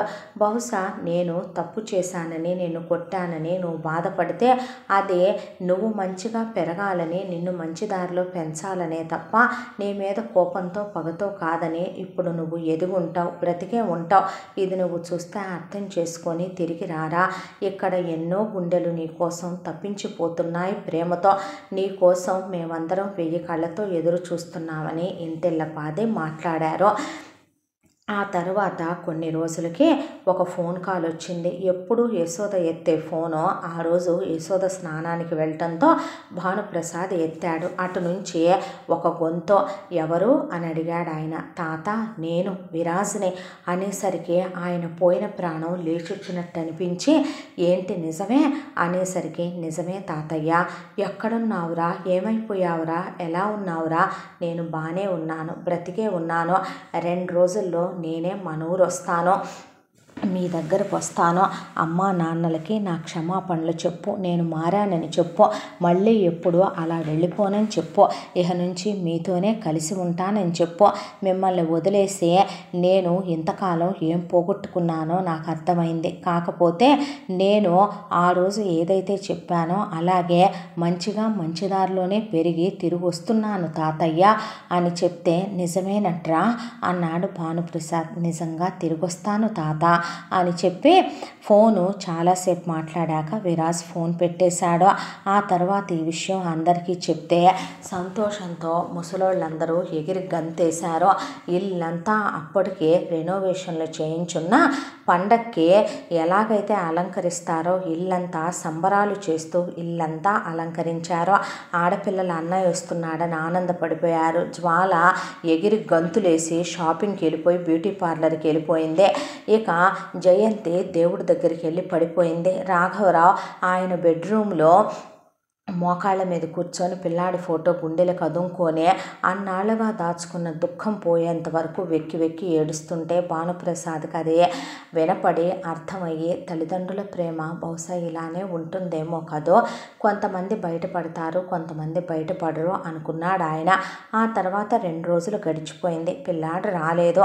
ఏంటి ఇంకా రాలేదు అనే దాంతో బహుశా వస్తే మళ్ళీ మీరు కొడతారనుకున్నాడేమో, తిడతారనుకున్నాడేమో, ఎక్కడికి వెళ్ళావు ఏమయ్యావని ఏమన్నా చేస్తారనుకున్నాడేమో అనే ఒకవైపున యశోద జానకి మాధవరావు అంటుంటే, ఇలా కాదులే కానీ అల్లుడు, వాడు ఫోన్ చేసిన నెంబర్ ఎందుకైనా మంచిదని ల్యాండ్లైన్ నెంబర్ నేను వేసుకున్నానన్నాడు భానుప్రసాద్. పలుకుబడి ఉన్న మనుషులు పోలీసులు తెలుసు. దాంతో పిల్లాడి గురించే మళ్ళీ చిన్ననాటి ఫోటోలు టీవీలో వేయించి పేపర్లో ప్రకటనలు ఇచ్చి మీడియా ఇంకా డెవలప్ అయింది కాబట్టి అన్ని సోషల్ మీడియాల్లోనూ వేయించి పిల్లాడిని తిరిగి రమ్మనమని, నీకోసం 1000 కళ్ళతో ఎదురు చూస్తున్నాం, నువ్వు లేకపోతే ప్రాణాలతో బ్రతకలేమయ్యా అని మొత్తానికి పోలీసులను పెట్టి వెతికిస్తున్నామని, పోలీసులు కూడా బాబు నువ్వెక్కడున్నా తిరిగి రావాలి, నీ గురించి ఇంచు బై ఇంచు వెతికి నువ్వెక్కడున్నా సరే నిన్ను వెనక్కి తీసుకొస్తాం, నిన్ను కొట్టం తిట్టం ఒక మాట అనమని నాన్నగారు అమ్మగారు చెప్పారు బాబు, ఇలా చేయకూడదని చెప్పడంతో ఇక అలా ఇంకొక వారం రోజుల కాలం గడిచిపోయింది. ఆ తర్వాత ఒకరోజు ముసలివాళ్ళు అలాగే అందరూ కలిసి పిల్లాడు వస్తాడా వస్తాడా వస్తాడా అని 1000 కళ్ళతో ఎదురు చూస్తూ ఇంట్లో అప్పుడే హోమం అయిపోయి ఎటు వాళ్ళు అటు వెళ్ళిపోయిన తర్వాత తలుపులు మూసేశారు. ఉన్నట్టుండి ఎవడో కాలింగ్ బెల్ కొట్టడంతో జానకి వెళ్ళి తలుపు తెరిచి ఎదురుగా ఉన్న అబ్బాయిని చూసి ఎవరు బాబు అని అడిగింది. నానమ్మ నేను విరాజ్ని అనేసరికి బావురుమని ఒక్కసారిగా ఏడుపు అందుకొని ఏమయ్యో ఏమయ్యా అని మాధవరావుని పిలిచి అన్నయ్య అని భానుప్రసాద్ని, వదిన అని యశోదనే, జయంతి ఒరే రాఘవ, ఉసే జ్వాల బావొచ్చాడే, ఏమే రుక్మిణి సత్య రాధిక రాధ అన్నయ్య వచ్చాడే, ఎక్కడ సచ్చారా అందరూ అని కేకలు పెట్టేసింది. పెట్టేసరికి ఇంట్లో ఉన్న వాళ్ళందరూ అక్కడికి వచ్చారు. వచ్చేసరికి అలా చూస్తున్న భానుప్రసాద్ దగ్గర నుంచి అందరి ముఖాల్లోకి ఒక్కొక్కళ్ళని చూస్తూ అలా నిలబడిపోయాడు విరాజు. ఏంటి అందరూ అలా చూస్తారో, ఎవరనుకుంటున్నారో, మన విరాజు మన కోసం వచ్చాడు, మన మనవడు అని పొంగిపోతున్నా జానకి మాటలకే మాధవరావు పరిగెత్తుకుంటూ వెళ్ళి విరాజును కౌగిలించుకున్నాడు. యశోద మనవణ్ణి కౌగిలించుకొని ముద్దులు పెట్టుకొని నిన్నాళ్ళు మమ్మల్ని వదిలేసి ఎలా ఉండగలిగావురా, ఎక్కడికి వెళ్ళిపోయావురా, ఏమైపోయావురా అనేసరికి చెల్లెళ్ళు నలుగురు అన్నని కౌగిలించుకొని ఎక్కి ఏడ్చేశారు అన్నయ్య అనుకుంటూ. అయితే భానుప్రసాద్ అలాగే జయంతి రాఘవరావు మాత్రం అలాగే నిలబడిపోతే రాఘవరావు కళ్ళల్లోకి చూస్తూ ఎదురుగా వెళ్ళి నుంచొని ఎలా ఉన్నారు నాన్న అన్నాడు విరాజ్. ఏరా 15 ఏళ్ల వయసులో నిన్ను కొట్టానని 11 సంవత్సరాలు నువ్వు నాకు దూరమై గుండెల్లో గుచ్చుతూనే ఉన్నావా ప్రతి క్షణం అన్న ఆయన మాటలకి కిందకి వంగి ఆ రోజు మీ కాళ్ళు పట్టుకోవటం అవమానం అనుకొని మిమ్మల్ని వదిలి వెళ్ళిపోయానో ఈరోజు మనస్ఫూర్తిగా అడుగుతున్నాను నాన్న, మీ కాళ్ళు పట్టుకొనే నన్ను క్షమించండి. ఇక్కడి నుంచి వెళ్ళిన తర్వాత మీ విలువ తెలుసుకున్నాను. తిరిగి రావాలంటే నిజంగా ప్రయోజకుడిని అయ్యే వచ్చి నిలబడాలనే ఆగిపోయాను. ఇంకెప్పుడు మీ మనసు బాధ పెట్టి వెళ్ళను. నన్ను నిజంగా క్షమించండి, నేను తప్పే చేశాను అనేసరికి రాఘవరావు కొడుకుని లేపి కౌగిలించుకొని అన్నాళ్లుగా గూడు కట్టుకున్న దుఃఖం ఒక్కసారిగా కట్టలు తెంచుకొని ఆయన కళ్ళల్లో నుంచి జలపాతమై ప్రవహించింది. జయంతి దగ్గరికి వెళ్ళేసరికి లాగి చెంప మీద కొట్టి ఏడ్చుకుంటూ కన్నీళ్లతో అక్కడి నుంచి వెళ్ళిపోయి అమ్మా అంటున్న బెడ్రూమ్లో డోరు మూసేసుకుంది. ఏమైంది తాత, ఎందుకు అమ్మ అలా వెళ్ళిపోయింది అన్నాడు భానుప్రసాద్ దగ్గరికి వెళ్ళి విరాజ. మరి నువ్వు వెళ్ళి 11 సంవత్సరాలు అయిపోయిందిరా. మీ అమ్మ ఈ బాధకి కారణం నువ్వు కాదా? బాధరా బాధ. కన్నతల్లి నవమాసాలు మోసి పురిటినొప్పులు కనే చనుపాలిచ్చి ఎంతో గారాభంగా వారసుడు అని పెంచితే నిర్దాక్షిణ్యంగా మీ అమ్మని ఏ క్షణమైతే నువ్వు వదిలేసి వెళ్ళావో ఆ రోజు నుంచి మీ అమ్మ ఈ రోజు వరకు ఎప్పుడు మనసారా నవ్వింది లేదు, కంటి నిండా నిద్రపోయింది లేదు, కడుపు నిండా తిన్నది లేదు. మీ అమ్మని నీ తోబుట్టువులు ఒక్కరోజు కూడా చిరునవ్వు సైతం నవ్వించలేకపోయారో. మీ అమ్మ మనుషులతో మాట్లాడిందే లేదయ్యా ఇప్పుడు దాకా. మౌనమునిలా మౌనముద్రలోనే ఉండిపోయింది. అంటే నన్ను క్షమించు తాత అన్నాడు విరాజు. అంటే ఎందుకురా అంత పెద్ద మాటలో? ఆ రోజు మీ అందరినీ బాధ పెట్టాను కదూ తాత. ఇప్పుడు అర్థమవుతోంది నాకు మీ అందరి మనసు నేను ఎంత బాధ పెట్టి ఎంత పిచ్చి నిర్ణయం తీసుకొని వెళ్ళాను అని. అమ్మ నాతో ఎప్పుడు మాట్లాడుద్ది తాత? అమ్మ మళ్ళీ నాతో ఎప్పట్లా ఎప్పుడుంటుంది? అంటే తన బాధకి కారణం నువ్వే కదరా, అమ్మ మనసు కదా, మారుద్ది, కొంచెం టైం పట్టుద్ది అన్నాడు భానుప్రసాద్. మా అమ్మని నేనే మార్చుకుంటాలే అన్నాడు విరాజు. ఆ తర్వాత పిల్లాడొచ్చాడనే సంబరంలో ఇల్లంతా ఆనందంలో మునిగిపోతే భానుప్రసాద్ పిల్లాడిని పక్కకి తీసుకెళ్ళి దేవుడి గదిలోకి మళ్ళీ ఎప్పుడు మీ అమ్మ నాన్నని వదిలి వెళ్ళి వాళ్ళ మనసు బాధ పెట్టకురా. నువ్వు లేని ప్రతి క్షణం వాళ్ళు ప్రత్యక్ష నరకం అనుభవించారో. చెయ్యని తప్పుకి తమకు తామే శిక్షలు విధించుకొనే కనీసం కడుపు నిండా తిండి తిని కంటి నిండా నిద్ర కూడా పోలేదు. ఏ తల్లిదండ్రులకి ఇలాంటి శిక్ష బిడ్డలు విధించకూడదయ్యా అంటే ఆ దేవుడి మీద ఒట్టేసి ఎప్పుడు వెళ్ళనని చెప్పాడు. మనవడు వచ్చాడనే ఆనందంలో డైనింగ్ టేబుల్ నింపేశారు. ఒకవైపు నుంచి యశోద, మరొక వైపు నుంచి జానకి. అయితే ఫ్రెష్ అయి వస్తాను అని విరాజు బ్యాగ్ తీసుకొని వెళ్ళబోతుంటే పనివాళ్ళు తెస్తారులే నాన్న అని తీసుకెళ్ళి బెడ్రూమ్ చూపించండి అంటే ఇల్లు చాలా మారిపోయిందన్నాడు విరాజు. రెనోవేషన్ చేయించావు నాన్న అని చెప్పుకొచ్చారు యశోద, జానకి. ఓ అవునా, నా బెడ్రూము అంటుండగా నేను తీసుకెళ్తాను రా బావా అని వెనక నుంచి వచ్చి జ్వాల గట్టిగా కౌగిలించుకుంది. ఎవరు అనేసరికి నేను బావా నీ మరదల్నే, నన్నే మర్చిపోయావా అనేసరికి అదేమీ లేదులే, ఎప్పుడో చిన్నప్పుడు చూశానుగా గుర్తు రాలేదులే అని పనివాళ్ళు బ్యాగ్ తీసుకెళ్ళి రండి బాబు అనగానే రూమ్లోకి వెళ్ళిపోయాడు విరాజు. అలా విరాజు రూమ్లోకి వెళ్ళాడో లేదో జ్వాల వెనకాలే వెళ్ళింది. వెళ్ళి ఏంటి బావా, నేను నువ్వే కావాలి అని నీ మీద పడి నిన్ను కౌగిలించుకుంటే కనీసం నన్ను దగ్గరికి తీసుకోకుండా ఎలా వచ్చేసావేంటి, గుర్తులేదా? చిన్నప్పుడు నన్ను చూసి ఎంత తప్పించిపోయేవాడివి, నా కోసం ఎంత తల్లడిల్లిపోయేవాడివి. నీకు గుర్తుందా చిన్నప్పుడు నా నడుము మీద పుట్టుమచ్చనే ఎంత ముద్దు పెట్టుకునేవాడువో. ఇప్పటికే ఆ పుట్టుమచ్చ అలాగే పెద్ద నా నడుము మడతలో ఇప్పుడు నీకు మీసాలు కూడా వచ్చాయి కదా, ఎప్పుడొచ్చి ముద్దు పెడతావా అని, ఆ నూనూగు మీసాలు ఎప్పుడు తగులుతాయా అని ఆ చక్కెలి గింత కోసం నా ఒళ్ళు పులకించిపోతోందంటే నమ్ముతావా? రా బావా అని జ్వాల కౌగిలించుకోబోతుంటే జ్వాలని పక్కకి నెట్టి నేను ఫ్రెష్ అవ్వాలి, కాస్త నువ్వు బయటికి వెళ్తావా బాగా ఎదిగావు నువ్వు అని తల మీద చేయి పెట్టి నిమిరి స్నానానికి వెళ్ళబోతూ ఉండగా నేను మాత్రమే ఎదిగానని కనపడుతోందా ఏంటి నీకు? దాంతోపాటు నా శరీరంలో ఎదిగినవన్నీ కనిపించట్లా, అన్నీ ఎదిగాయి చూస్తావా అని పవిటి తీయబోయింది జ్వాల. ఈలోపు నాన్న ఇదిగో ఈ జ్యూస్ తాగు అని పరిగెత్తుకుంటూ జానకి అక్కడికి వచ్చేపాటికి చిచ్చే వేళ లేదు పాలా లేదు ఈ ముసలి మందకే దరిద్రపు మంద, నువ్వేంటే ఇక్కడ మావయ్యని పిలవమంటావా అంది జానకి. ఎందుకు తల్లి నేనే వెళుతున్నానులే అనేసరికి నాన్న జ్యూస్ తాగుతూ కానీ అని జ్యూస్ తాగిచ్చేసి విరాజ్కి అక్కడి నుంచి జానకి పదాను బయటకని జ్వాలను తీసుకొని వెళ్ళిపోయింది. వెళ్ళిపోయిన తర్వాత విరాజ్కి కడుపు నిండా భోజనం పెట్టారు. ఎంత మాట్లాడాలని ప్రయత్నిస్తున్నా అమ్మా నువ్వు నాకు తినిపించవా అని అడుగుతున్నా జయంతి మాత్రం మాట్లాడటం లేదు.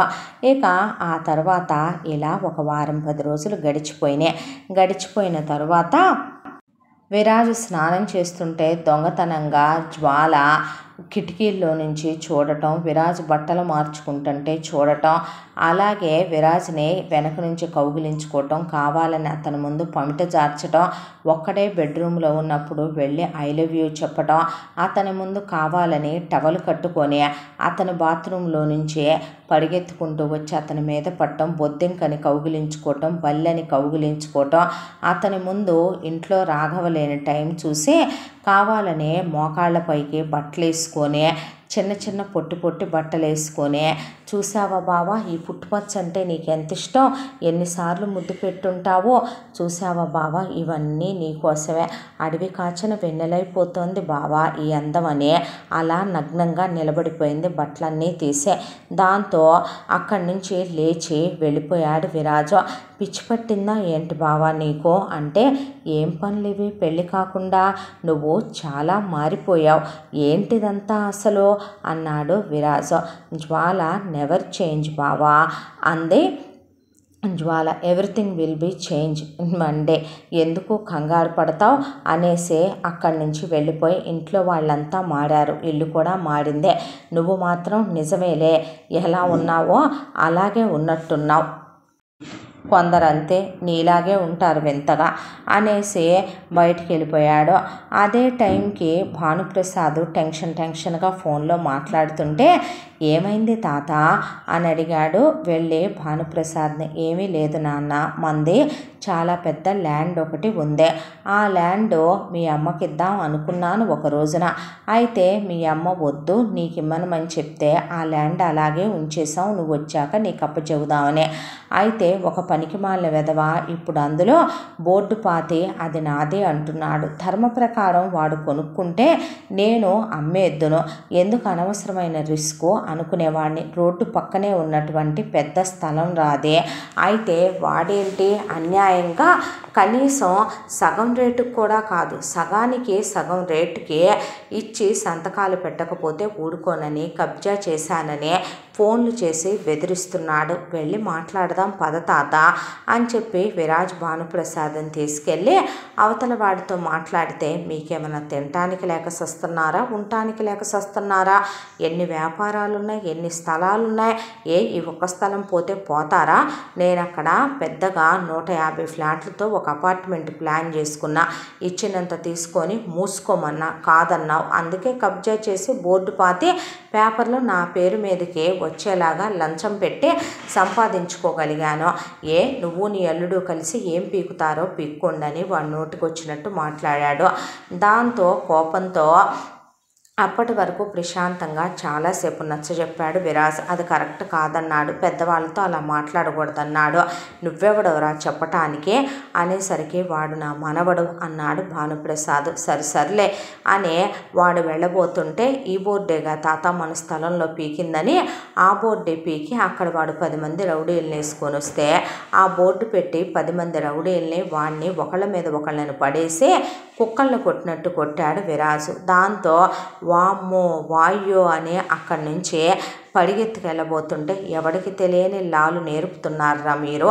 మా స్థలంలోకి మీరొచ్చి అడ్డగోలుగా మీ ఇష్ట ప్రకారం బోర్డులు పాతే ఊరుకోవటానికి చేతకాని సన్నాసులం అనుకుంటున్నారా ఏంట్రా? నరికేస్తా మా స్థలం జోలికొస్తే అని చెప్పి వాళ్ళని గెంటేశాడు విరాజు. నీకు కోపం తగ్గిందనుకున్నాన్రా అన్నాడు భానుప్రసాద్. అప్పటికీ ఇప్పటికీ కోపంలోనే తేడా ఉంది తాత. తప్పు చేస్తేనే అది నా మనసుకు తప్పనిపిస్తేనే వస్తోంది కోపం. ఒక మగాడికి మగసిరి ఉండాలి కదో. కారణం లేకుండా అర్థం పర్థం లేని కోపాలు, అర్థం పర్థం లేని తొందరపాటుతనం ఇప్పుడు నాలో లేదులే అని చెప్తే, సరేలేరా పద వెళదాం అనేసరికి అసలు తప్పంతా నీదే. ఈ స్థలం ముందు అమ్మ పేరు మీద రిజిస్ట్రేషన్ చెయ్యి. చేసిన తర్వాత వాడెవడో కట్టేదేంటి? మనకు పర్మిషన్లు ఇవ్వరా? మనకు పలుకుబడి లేదా? మనకే డబ్బులు ఖర్చు పెట్టడానికి, పెట్టుబడి పెట్టడానికి, తినటానికి, ఉండటానికి డబ్బులు లేవా? ఆ కన్స్ట్రక్షన్ ఏదో నువ్వే స్టార్ట్ చేయించి, ఆ 150 ఫ్లాట్లు ఏదో నువ్వే ప్లాన్ గీయించి వేయించి నువ్వే సేల్ చేయి. ఎంత రోడ్డు మీద అంటే కళ్ళకద్దుకొని కొంటారో. దానికి తోడు పక్కన షాపింగ్ కాంప్లెక్స్, అలాగే ఈ పక్కన సూపర్ మార్కెట్ లాంటి అన్నీ కూడా పెడితే బోల్డ్ అంత రెంట్లు వచ్చి పడతాయి. అదేదో నీ పేరు మీదే రిజిస్ట్రేషన్ చేస్తానరా? వద్దంటున్నానా? అమ్మ మనకి లెక్కిచ్చాం కదా, అమ్మ పేరు మీద పెట్టమంటున్నానా అనేసేసరికి సరేనని ఇంటికొచ్చిన భానుప్రసాద్ జరిగిందంతా రాఘవరావుకి ఇంట్లో వాళ్ళకి చెప్తే, వారసుడు వచ్చాడు మరి, వాడొచ్చిన తర్వాత ఇలాంటి అద్భుతాలే జరుగుతాయి మరి అన్నారు. అన్న తరువాత రాఘవరావు కొడుకు గురించి చెప్తుంటే వింటూ కూర్చున్నాడు. ఈలోపు యశోద, జానకి, మాధవరావు కలిసి అసలు ఎక్కడికి వెళ్ళిపోయావు నాన్న? ఇన్నాళ్ళు ఎక్కడున్నావురా? ఏమయ్యావు అని అడిగేపాటికి జయంతి కూడా పక్కనే కూర్చొని ఏం మాట్లాడకుండా వింటూ కూర్చుంది. అందరు అక్కడే కూర్చున్నారు. ఇక్కడి నుంచి ఆ రోజు నాన్న కొట్టారనే కోపంతో ఇంట్లో నుంచి వెళ్ళిపోయానమ్మమ్మ. వెళ్ళిపోయిన తర్వాత ఏమో ఎటెళ్ళాలో తెలియదు, ఏదో తెలియని పంతం ఉడుకుమొత్తాను. దాంతో ఒక ట్రైన్ ఎక్కాను. అది వెళ్ళినంత దూరం వెళ్ళి లాస్ట్ స్టేషన్లో దిగేశాను. దిగిన తర్వాత ఎలా బ్రతకాలో ఎక్కడికి వెళ్ళాలో ఏమీ తెలియదు. ఆ ఉన్న డబ్బులు పెట్టి బట్టలు కొనుక్కున్నా సంతోషం లేదు, నచ్చినవన్నీ తిన్నా సంతోషం లేదు. ఆ తర్వాత ఎలా బ్రతకాలి, ఎక్కడికి వెళ్ళాలి, హోటల్ రూముల్లో ఎన్నాళ్ళనుంటాను, చిన్నపిల్లాడిని చేసి ఏమైనా చేస్తారేమోనని భయం అనిపించింది. ఇల్లు వెతుక్కుంటూ వెళితే చాలామంది ఫ్యామిలీస్కి ఇల్లు ఇస్తామన్నారు, నువ్వు చిన్నపిల్లోడు అన్నారు. దాంతో ఒక చోట టూలెట్ బోర్డు పెట్టుంటే ఇక వీళ్ళు కూడా ఇస్తారో ఇవ్వరో అనుకుంటూ వెళ్ళి అడిగితే ఆ ఇంట్లో ఒక ముసలమ్మ ఉంది. ఆ ముసలమ్మ పేరు అనసూయ. ఆవిడ అప్పటికే భర్త పోయి కొడుకులు కూతుళ్ళు ఫారెన్లో సెటిల్ అయ్యి ఆవిడ్ని తీసుకెళ్ళి నానా అవమానాలకి గురి చేసి వాళ్ళు పెట్టే టార్చర్ తట్టుకోలేక ఎటు ఆవిడికి ఇక్కడ ఒక సొంత ఇల్లు ఉంది, పోయిన భర్త పెన్షన్ వచ్చింది కాబట్టి అభిమానంతో బ్రతకొచ్చలేమనమని తిరిగి వచ్చి ఆవిడకి ఎవరూ తోడు లేక లంకంత కొంపలో ఎవరో ఒకళ్ళకి అద్దెకిద్దాములేమనమని టూలెట్ బోర్డు పెట్టి కూర్చుందంట.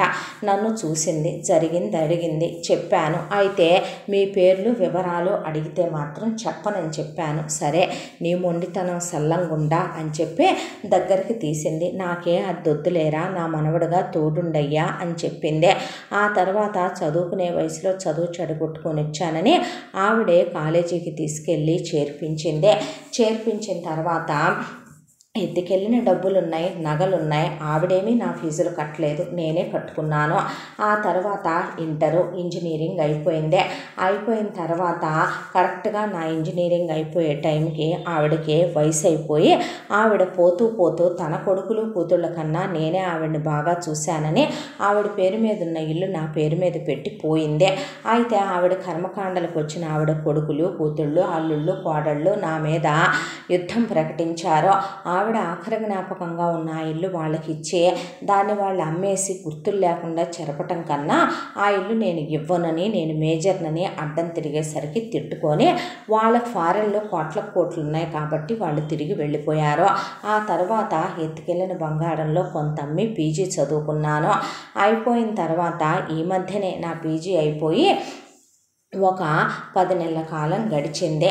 ఇక ఏదో ఒక ఉద్యోగం చూసుకుందాంలే, ఆ తర్వాత ఏదో ఒక రోజుకి జరిగిన దానికి మిమ్మల్ని వచ్చి క్షమాపణ అడగాలి ఎలాగైనా సరే అని అనుకుంటూ ఉండగా ఒకరోజు టీవీ ఆన్ చేస్తే నాన్నగారు నా పేరు మీద ఫౌండేషన్ పెట్టానని, నా కోసం మీ అందరూ ఎంత ఎదురు చూస్తున్నారో మీ కన్నీళ్లు చూసినప్పుడు నాకు అర్థమైందే. దాంతో మనసు ఆగలేదు. వచ్చేస్తున్నానని చెప్పి తాతకి ఫోన్ చేశాను. ఫోన్ ఎత్తిన తర్వాత తాత రాయ్యా అని చెప్పాడు. వెంటనే 2 రోజుల్లోనే బయలుదేరదాం అనుకున్నాను.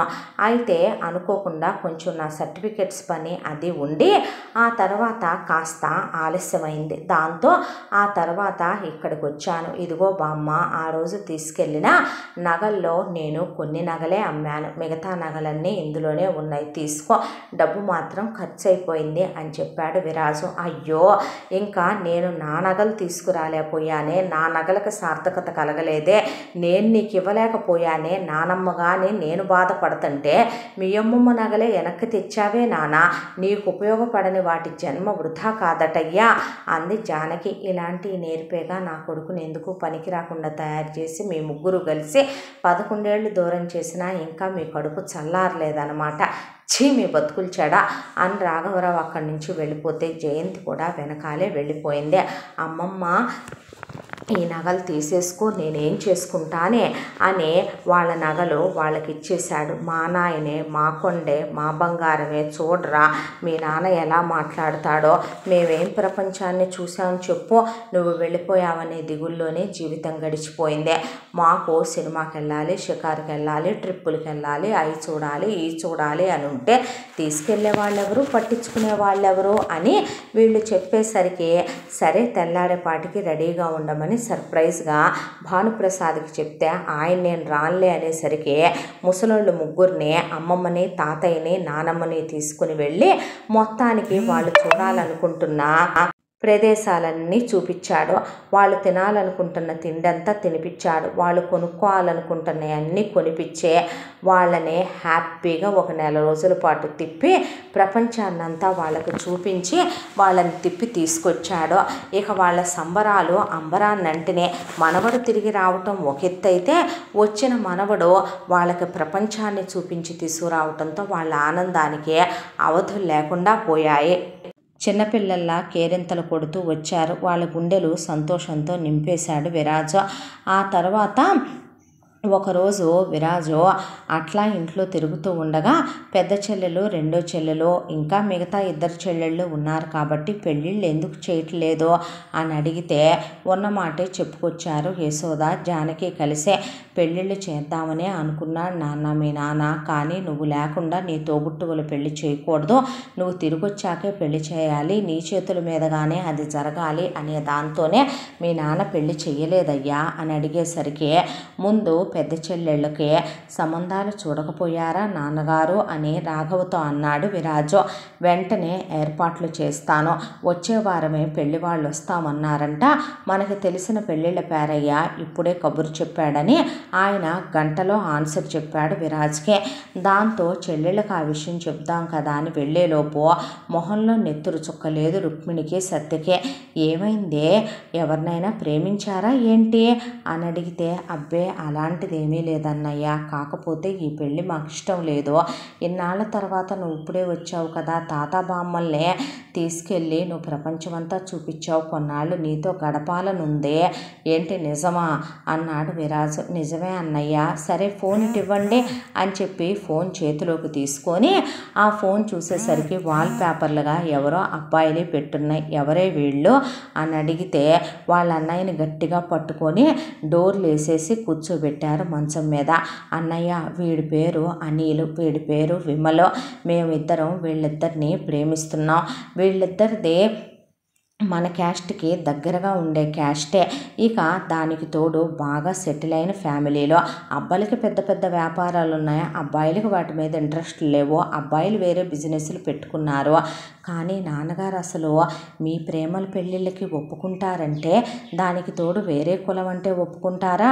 ఇంకొక విషయం, వీళ్ళు చూస్తేనేమో ఇంత ఫంకీగా ఫార్మల్స్లో కూడా లేరు, ఇలా టాన్ జీన్స్లు అవి వేసుకొని పాష్గా ఉన్నారు, అసలు నాన్న నాన్నగారికి వీళ్ళు నచ్చుతారా అన్నాడు విరాజు.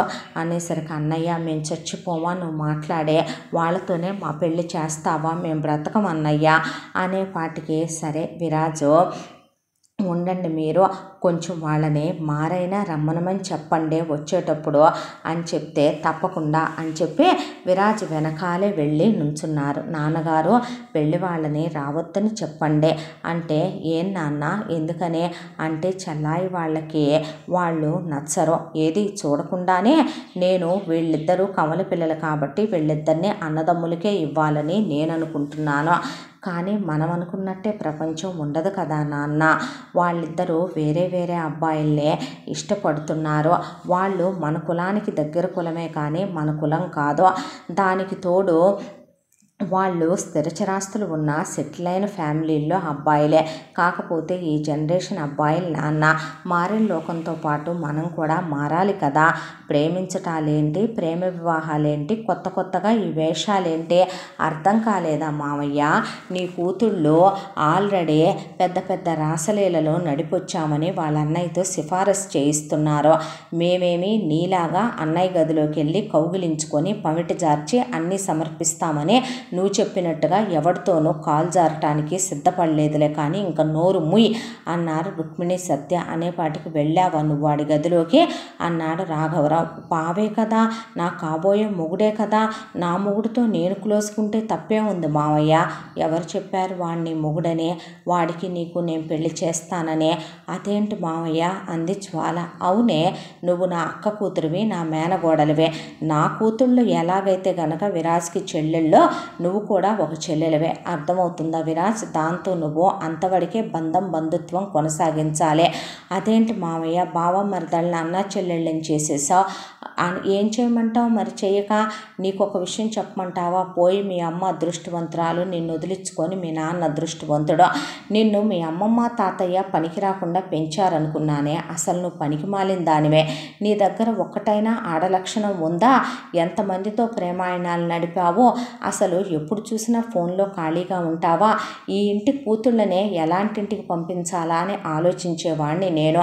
అలాంటిది ఇంటికి రాబోయే కోడలు ఎలా ఉండాలి? మీ అత్తయ్యలా ఉండాలి. మీ అత్తయ్య పీజీ వరకు చదువుకుందే, కానీ భర్త మెచ్చిన భార్య, అమ్మా నాన్న మెచ్చిన కూతురు, అలాగే అత్తమామలు మెచ్చిన కోడలు, పిల్లలకి ఒక దేవుడిచ్చిన వరం లాంటి ఒక తల్లే.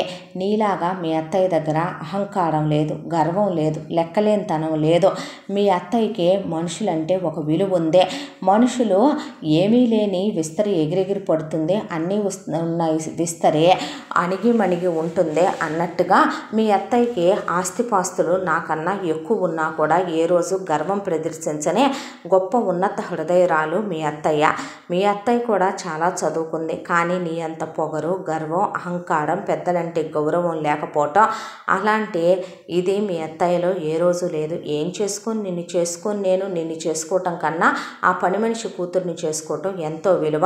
చూడు నాన్న, చూడమ్మా, నాకు ఇది అక్క కూతురుగా ఉండటం వరకే ఉంచితే మంచిదే.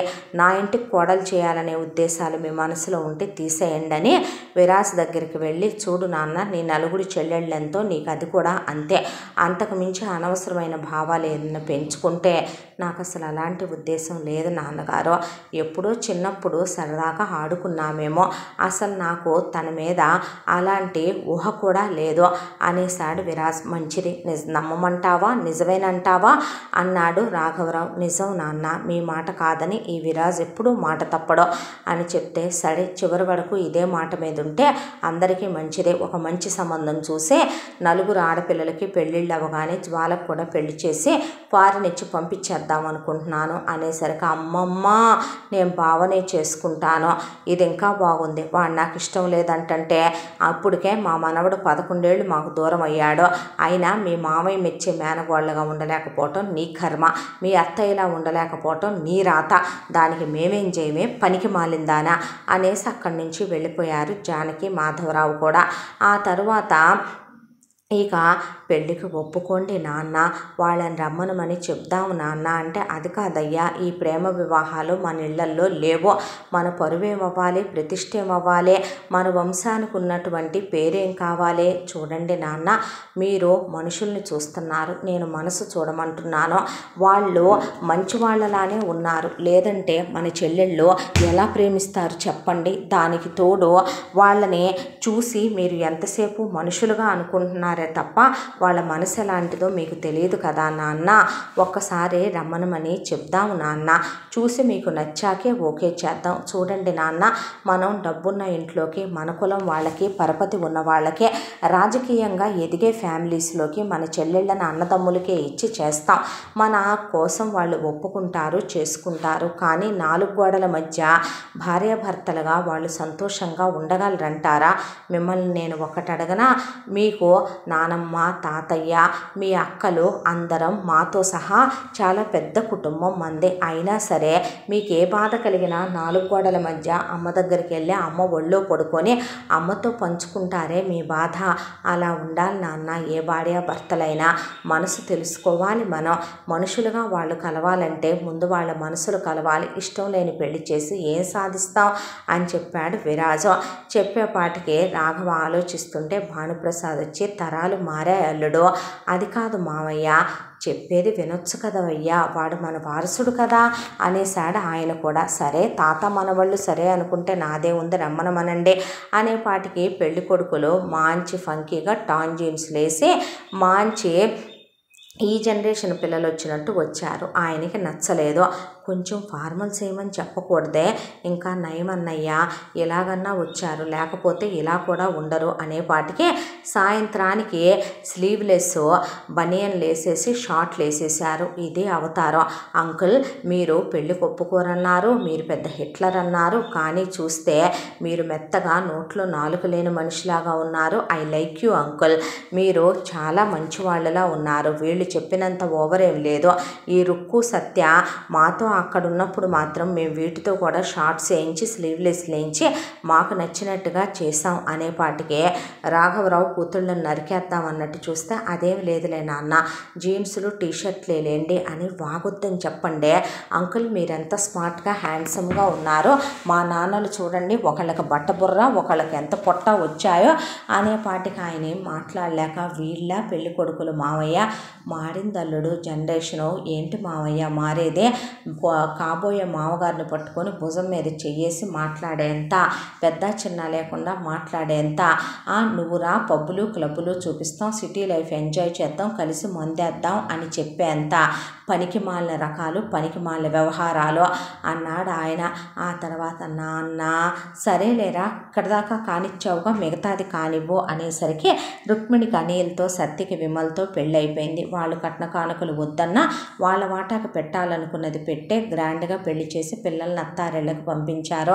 వెళ్ళేటప్పుడు విరాజును పట్టుకొని, నువ్వు లేతే మా పెళ్ళి అయ్యేది కాదన్నయ్యా అని వెక్కి వెక్కి ఏడ్చి వేరువేరు ఊళ్ళతో మొగుళ్ళతో చక్కగా వేరువేరుగా కాపురాలు పెట్టుకొని వాళ్ళ జీవితాలు వాళ్ళు గడపటం మొదలుపెట్టారు ఆడపిల్లలు.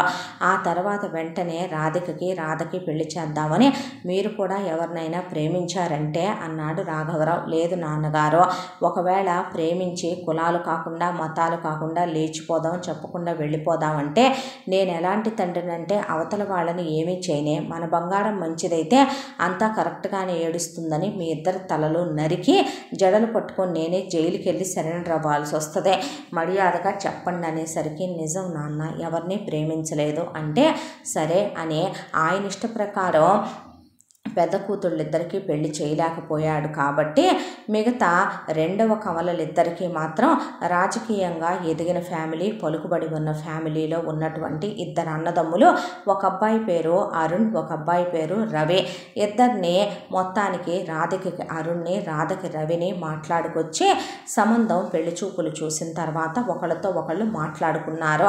రాధకి ఎప్పుడో కాలేజీలో ఇంటర్ డేస్లో ఒక చిన్న బ్రేకప్ ఉంటే ఆ విషయం ఎప్పటికీ బయటికి రానివ్వద్దు, నాన్న చంపేస్తాడని విరాజ్ చెప్పాడు. అరుణ్కి రవికి 2 బ్రేకప్లు ఉన్నాయి, అవి వాళ్ళింట్లోనూ తెలియదు కాబట్టి ఒకళ్ళతో ఒకళ్ళు చెప్పుకొని ఓకే అనుకున్నారు. అనుకున్న తర్వాత పెద్ద పిల్లలకి ఎంతైతే పెట్టాడో అలాగే రాధకి కూడా పెట్టి అత్తారిళ్ళకి గ్రాండ్గా పెళ్లి చేసి పంపించేశాడు. రాఘవరావు వెళుతూ అన్నయ్యని కౌగిలించుకొని ఏడ్చేడ్చి వెళ్ళారు. మాకు తెలుసు అన్నయ్య, నువ్వు చాలా పెద్ద మనసుతో మాకు పెళ్ళిళ్ళు జరిపించావనే, నువ్వే లేకపోతే మేమేమైపోయేవాళ్ళమో. నాన్నగారికి చాలా ఎక్కువ కోపం, అక్కల పెళ్ళిళ్ళు చేశారు కదా, మా పెళ్ళిళ్ళు కూడా అలాగే చేస్తారు అని మేము ఎక్కడ అనుకుంటామునని ఇష్టం లేక చేయలేదు, తప్పక చేశానని ముందే చెప్పారు. చాలా థ్యాంక్స్ అన్నయ్య అని నలుగురు ఆడపిల్లలు అత్తారిళ్ళకి వెళ్ళిపోయారు.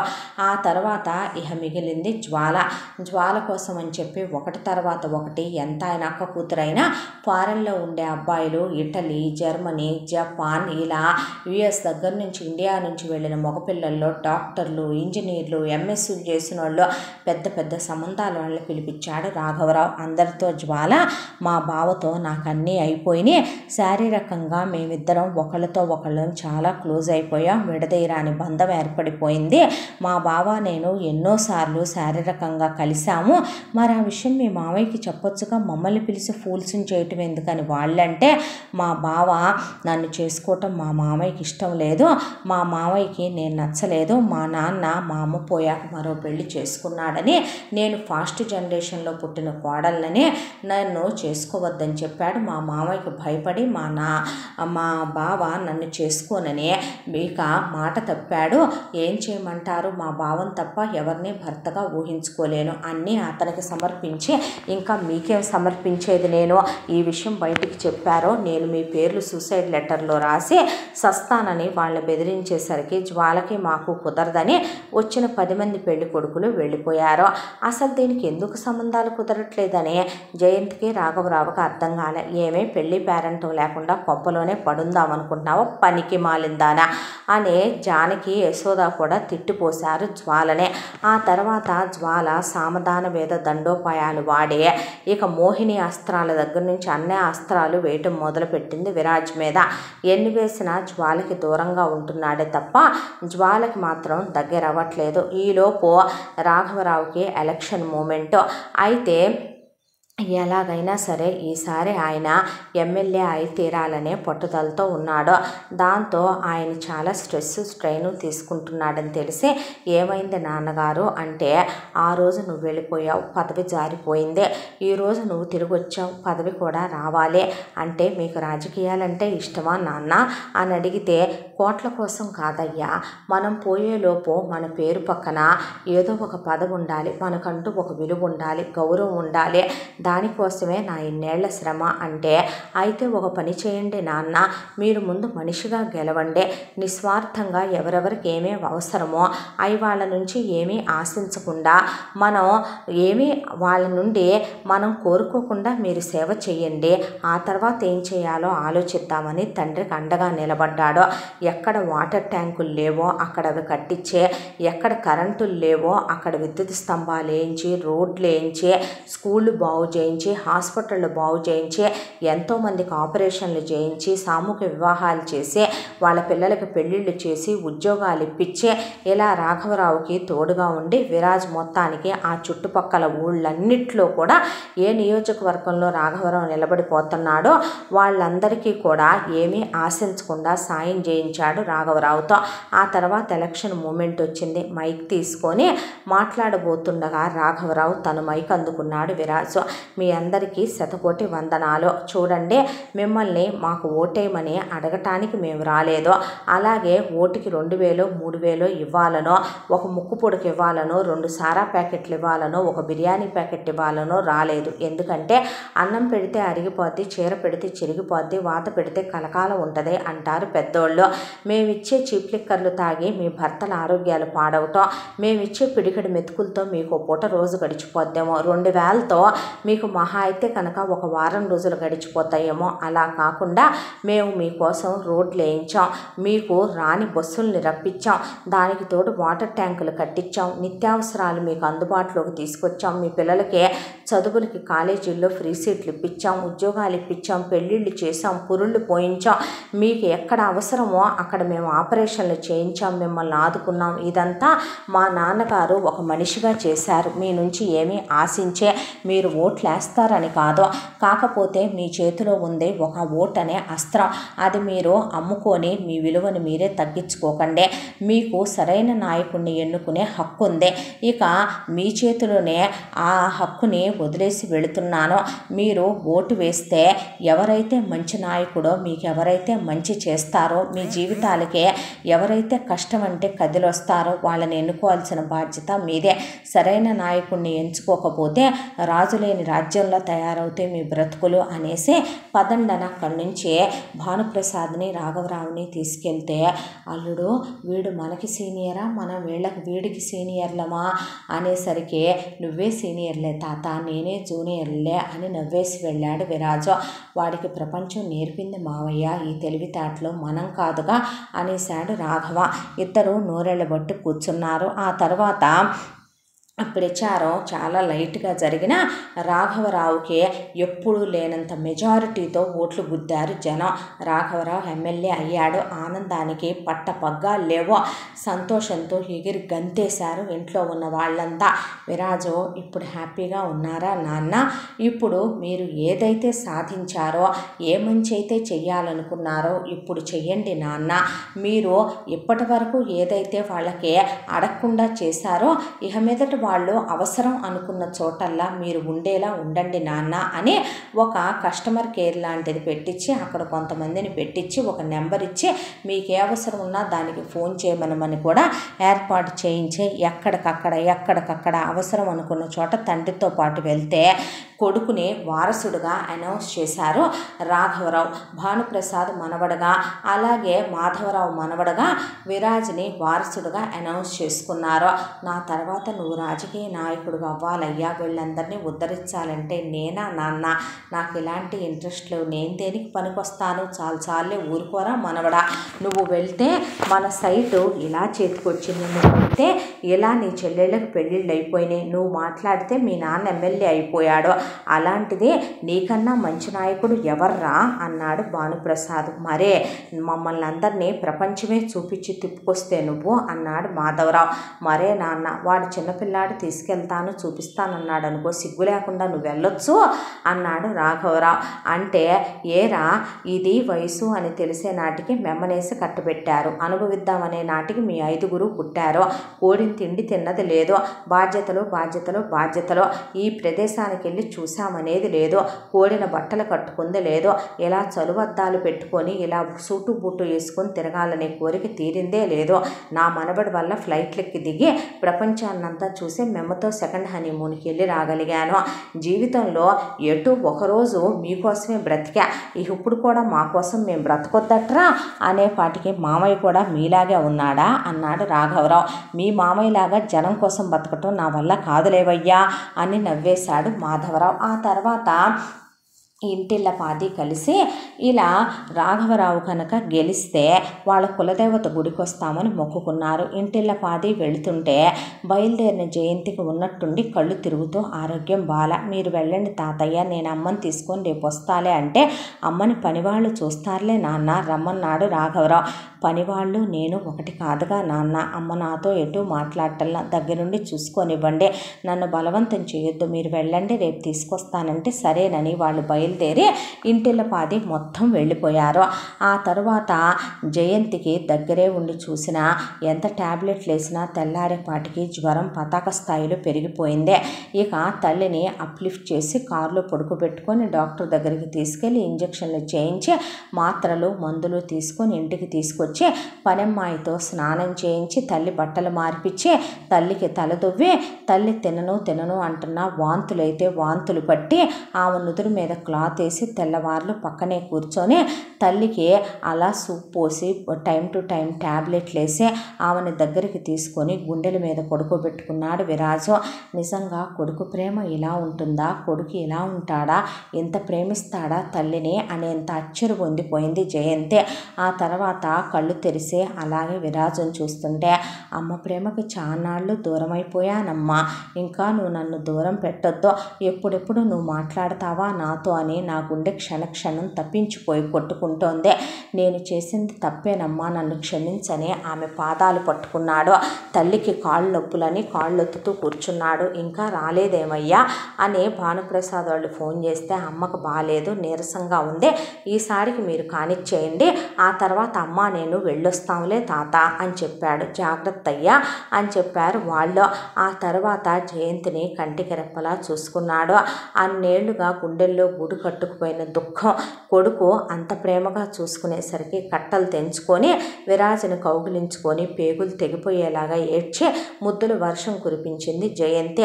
అమ్మ నాకు అన్నం తినిపిస్తావా, ఆకలేస్తోంది అనే తల్లి చేతి గోరు ముద్దలు తిన్నాడు. అమ్మ ఒళ్ళో పడుకోబెట్టుకోవా అని ఒళ్ళో పడుకున్నాడు. ఆ తర్వాత అమ్మ నన్ను దగ్గరికి తీసుకోవా అని అడిగాడు. ఆ తర్వాత జయంతిని తన గుండెల మీద పడుకోబెట్టుకున్నాడు. కాళ్ళు ఒత్తాడు. ఇంత ప్రేమిస్తాడో ఒక కొడుకు అనేంత ప్రేమించాడో. భానుప్రసాద్ వాళ్ళంతా తిరిగొచ్చారు. ఎలా ఉందమ్మా నీకంటే, బాగానే ఉంది నాన్న అందే. అనేసరికి ఎలా చూసుకున్నాడమ్మా వీడు అంటే, చూడు నాన్న, ఒకప్పుడు ఏం పాపం చేసుకుంటే ఇలాంటి వాడు నా కడుపున పుట్టాడా అనుకున్నాను, కానీ ఈరోజు నేనేం పుణ్యం చేసుకుంటే వీడు ఎంత మంచిగా మారొచ్చాడు అనుకుంటున్నాను నాన్న.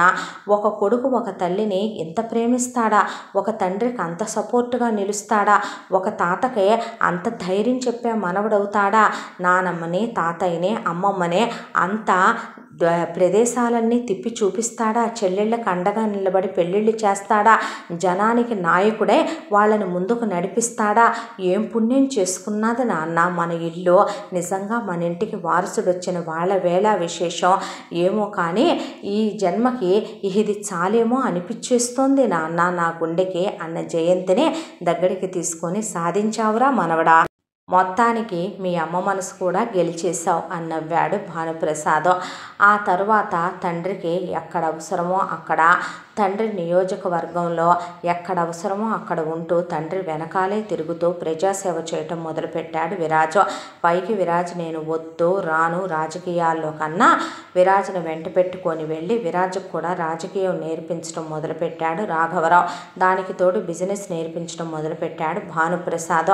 వ్యవసాయం, పొలాలు, మంచి చెడు నేర్పించడం మొదలుపెట్టాడు మాధవరావు.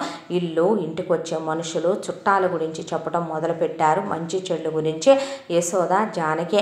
ఇక చెల్లెళ్ళు అప్పుడప్పుడు ఫోన్లు చేయటం, పండగలకు వచ్చి వెళ్ళటం, జయంతి కొడుక్కి టైం టు టైం ఏం కావాలో చూసుకోవటం, ఇలా ఇల్లంతా కళకళలాడిపోతోంది.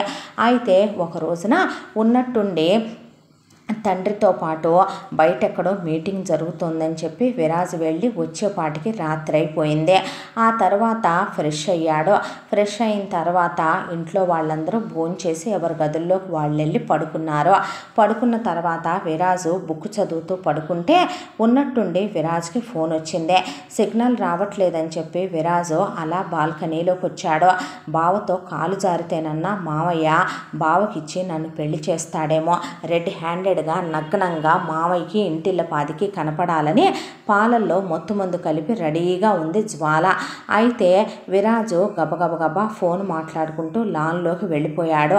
వెళ్ళిపోయి ఎప్పుడు ఎలా జరిగింది, ఇప్పుడే బయలుదేరొస్తున్నాను అని గబగబా మళ్ళీ లోపలికి వచ్చి హడావిడిగా బెడ్రూమ్లోకి వెళ్ళి బట్టలు మార్చుకొని నైట్ డ్రెస్ తీసేసి ఫార్మల్స్ వేసుకొని పరిగెత్తుకుంటూ ఎక్క డీకి అని నోరు తెరిచి జ్వాల అడిగేలోపు నాకు అర్జెంట్ పనుండి వెళుతున్నానని చెప్పు, రేపు మధ్యాహ్నానికి తిరిగి వస్తాను, ఇంట్లో వాళ్ళని కంగారు పడొద్దను, వాళ్ళు పడుకున్నారు, ఇప్పుడు నిద్ర లేపకో, బామ్మలకి తాతయ్యలకి ఆల్రెడీ ట్యాబ్లెట్లు వేసుకొని పడుకొని ఉంటారు, అమ్మ నాన్నకే కాస్త ప్రశాంతత ఉంటుంది, నాన్నగారు ఇందాకటి దాకా మీటింగ్లో ఉన్నారు, అమ్మకు మొన్నే జ్వరం వచ్చి తగ్గింది, రేపు మధ్యాహ్నానికి నేను వస్తాను, కంగారు పడొద్దు, అర్జెంట్ పని మీద వెళుతున్నానని చెప్పని విరాజు ఆగమేఘాల మీద చాలా ఫాస్ట్గా కారు డ్రైవ్ చేసుకుంటూ వెళ్ళిపోయాడు.